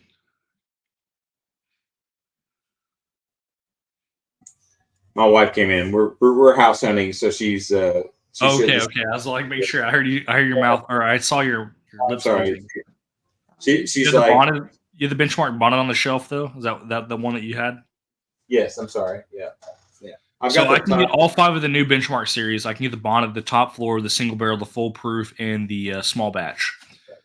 Here's what I have to say about Benchmark. They're all one of those bottles that there's zero quality control on.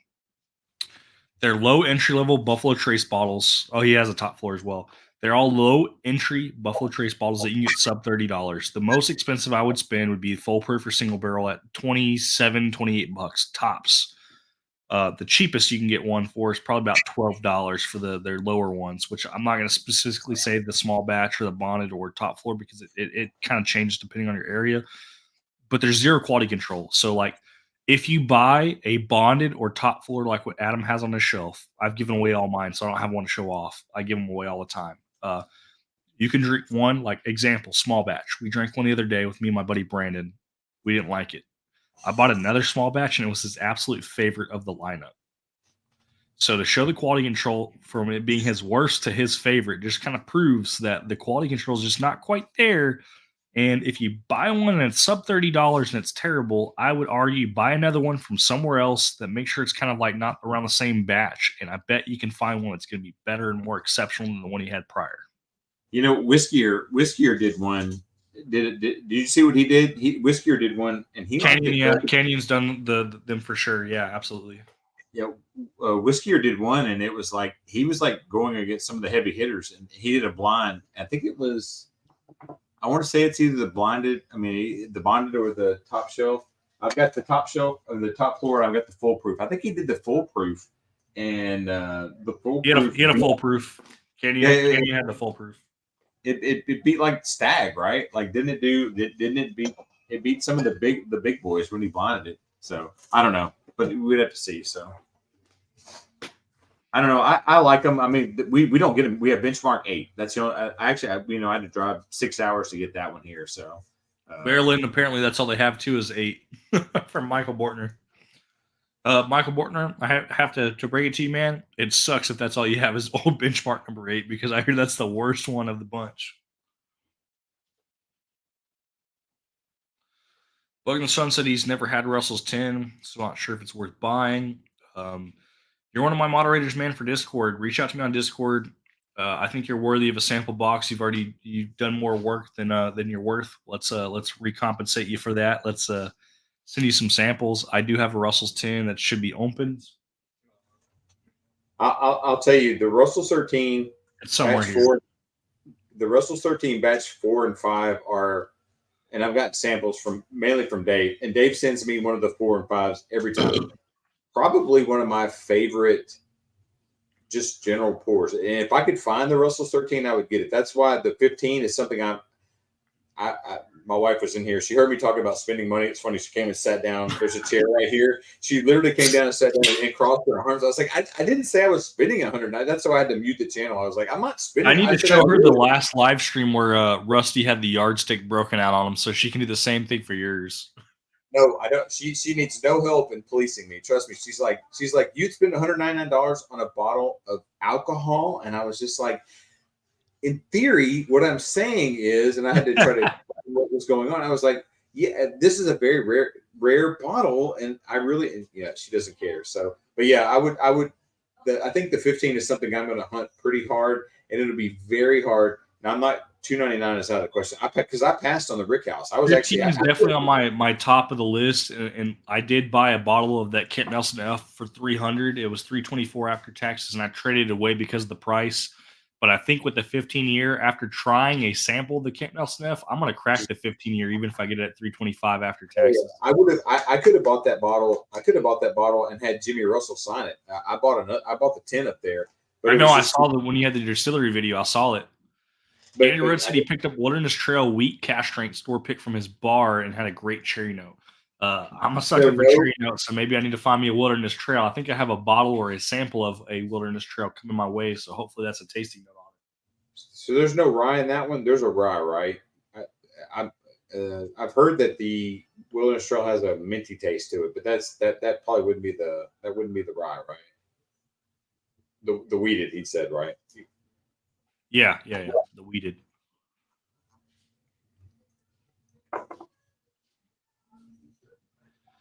Gunnar says I'm watching both. It's hard not to watch. I'm confused watching both the Super Bowl and this.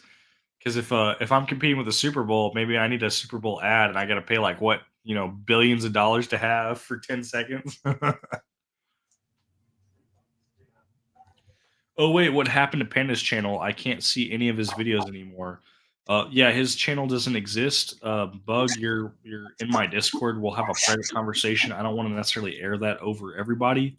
The people who need to know will know. So I will definitely have a private conversation whenever we win in this live stream. I can have that conversation with you. We'll do a hangout similar to what we'd have done over at Adam's channel on Discord. I'll do a hangout on my Discord. Anybody who is not on the live stream right now, because I have that still pinned. If anyone wants to come on camera right now for the live, we'll go off air and we'll go to my Discord and I'll have that conversation with you and explain what happens. It's very sad, but I think he made the best and fastest decision that I would have made if I was put in the same circumstances that Victor was put in. There would have been zero hesitation, and it's crazy to me because it sounded like Victor did have a hesitation, and I would have completely deleted my YouTube channel. You guys would never hear from me ever again because of the situation he was put in, and there would be no hesitation, no explanation why. And I think Victor was nice and polite to actually give us a reason and part ways the way he had to. Uh, I don't think we're going to hear the end of Victor. I think Victor will be back. I just don't think he will be YouTube forward, but that'll be for off air. Well, it's Taylor Swift, so what do you expect? I guess he's talking about my joke that I made. Keith P is in the house. Cheers, everyone. Good to see you, Keith P, man. Never bought a bottle. Keith P. That's all we have in Michigan as well. The 8 is trash. I left it at a friend's house to get rid of it. It's funny. I did the same thing, man. I buy bottles I don't like, and I leave it at other people's houses so I don't have to take it home. Old Pirate Bourbon. Good to see you. Hey, Old Pirate's in the house. Where's he? Oh, there he is. Hey, yarg. I love me some Old Pirate, man. That guy supports a lot of channels too. But it seems to be a common denominator. Tell me if you're wrong, or if I'm wrong, Adam. He shows up late to the party almost every time. I'm not shaming somebody for being someplace else. Well, I just assume that most people they take plane or they take car, and he takes pirate ship, so it takes a little bit longer to get here. He's got to get here by boat. He's on boat time. He's on boat time. Candy says he's going to include it in the sample box. Man, I'm excited because I go bonkers over cherry notes. In fact, a lot of people say that the Buffalo Trace tasting note they get is great, but for me, I get medicinal cherry, and that's my favorite tasting note. Medicinal cherry. Keith P says 49ers are up 22-19 in overtime. This shows you how much I actually watch of football, and this will prove if anyone's watching my live stream from work, because I know I called out sick today. Who are they playing against? I don't even know who the 49ers are playing against. I work at an airport, so I see people fly through all the time. The only people I saw wearing like gear was the 49ers. I didn't see anyone wearing the other team's stuff. So who are they playing against? That's how bad it is. So is it Kansas City? Is it KC? It's Kansas City. It's the Chiefs. It's Taylor Swift's boyfriend. So okay. It's just funny to me because it's like I don't watch football, so I didn't even know who they were playing against. Everybody's saying cheers to Old Pirate and Keith. Why does Panda not have a channel now? Michael Bortner will definitely have that conversation as well, man. I don't want to air it out for everybody. I know there's not a whole lot of people here, but I still don't want to say it. Reach out to me in private. If you got Discord will be the place where we'll hang out afterwards.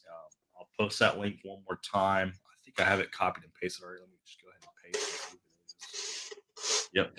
I'm posting the Discord. So if you have a Discord or you want to make one, that last one, I'll pin that too, so you guys can see that as your pinned message. Um, replace pinned message. So instead of the Discord or instead of the StreamYard link, we'll use Discord. Join that Discord channel. That's gonna be my personal Discord, and I will discuss the situation with Victor's channel on what happened. I have no problem talking about it. I just want to do it off air. Tater Dom saying cheers to Old Pirate. Keep peace saying cheers to Whiskey Corner. Yes, I'm late. That ship is slow. Need more flags and bourbon. Yeah, if you had, your flags flying at full mast and you had a couple more, couple more sails in the wind, you'd have been here a few minutes quicker. So Old Pirate Bourbon. I want someday for you to have a channel. I know you sort of talked about it in the past, but I hope whatever bourbon you do is rum cast. It's got to be rum cast because that's what I think about when I think about pirates. So I hope that there's when you get to be part of a store pick or not, not a store pick, but a barrel pick that is rum cast. Sign me up because I want to be a part of that. 100%. Bucking the Sun said the Eagles are playing against him. I think Bucking the Sun's fucking with me.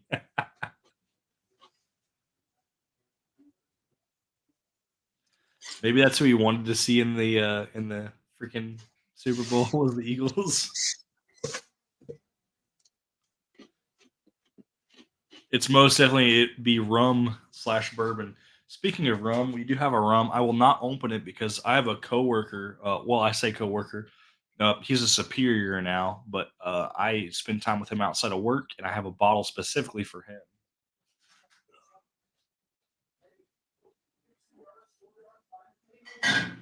Is it the Pilar?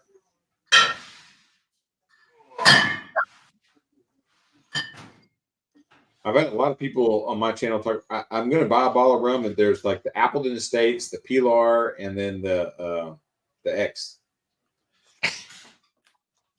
So we have a Dorley's 14 year. It's a rum. Wow. Comes in a fancy box. And then we got our fancy bottle. Ugh. Here's our fancy bottle of Dorley's 14-year-old rum. Are you going to share that with him, or are you going to just give it to him? I'm going to give it to him, but I might share it with him too. We'll see. He's not allowed to be on camera with me, so if he does come on camera with me because of his position at work, he will be in a ski mask. So a lot of people talk about the rum bunk, FUNK. I'd be curious if that's something that has that. I mean, I like rum, so I don't think I'll have that rum funk. I used to actually drink rum before I drank bourbon.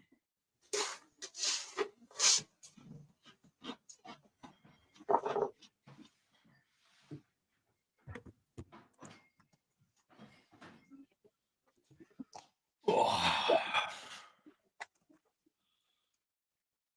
Michael Morton says in the Discord, just let me know at your convenience. As soon as this live stream is done, I'm going to join Discord, which we're getting ready to conclude right now in case Adam wants to go ahead and get off because he's been hanging out for a while. He's ready to go to bed. I'm going to step away to go to the restroom, but when I come back, I'll be on camera and we'll be talking. I just got to rearrange the setup so I get back to where I was. Heard getting things about Plantation 20 year. So Plantation's interesting for a rum. So that one's pretty cool. It has like this it's almost like leaf or like mesh like paper, but it's like straw almost. It's like a rope cord they made that's tied around those bottles for that rum. They definitely have some cool stuff.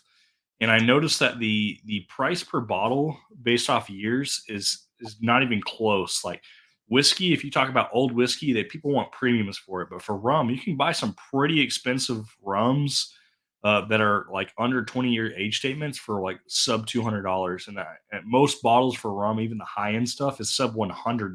So rum is a good option if you want to buy something that's nice and fancy for someone who likes rum, to where you don't have to spend a ton of money like you would for whiskey. Les says he appreciates Appleton 12 year. Haven't had Appleton 12. Maybe I'll look for it. Chris said he loves some rum. Yep. Sherry and Diplomatico. I think the Pilar, I'm trying to, I'm gonna get rum because I need to add it. So it's either gonna be the Pilar, there's the XO, and then I think the Appleton is kind of where I'm kind of. My buddy drinks Captain Morgan, the 1 liter bottles, but he drinks the 80 proof. He does not like the 100 proof. I bought the 100 proof for him because it came in a glass bottle, and he said, "You can use that however you see fit. I won't be drinking that." My last bottle I gave to him was the Dorley's 12 year. He loved that, and then I'll have the Dorley's 14 year, which I think he'll probably like that as well. But for rum, it doesn't take a lot to please him, but the proof point is not as important for the rum as it is the flavor. Like we talk about whiskey, a lot of people like higher proof whiskey for flavor. That is not the case for rum. Mark Gill saying thanks again for the 1924. Glad to hear that made it, man. When I typed in your address to make sure everything was looking right and we are going to the right location, I was like, damn, where are we dropping this bottle at? Like, am I driving this to a complex?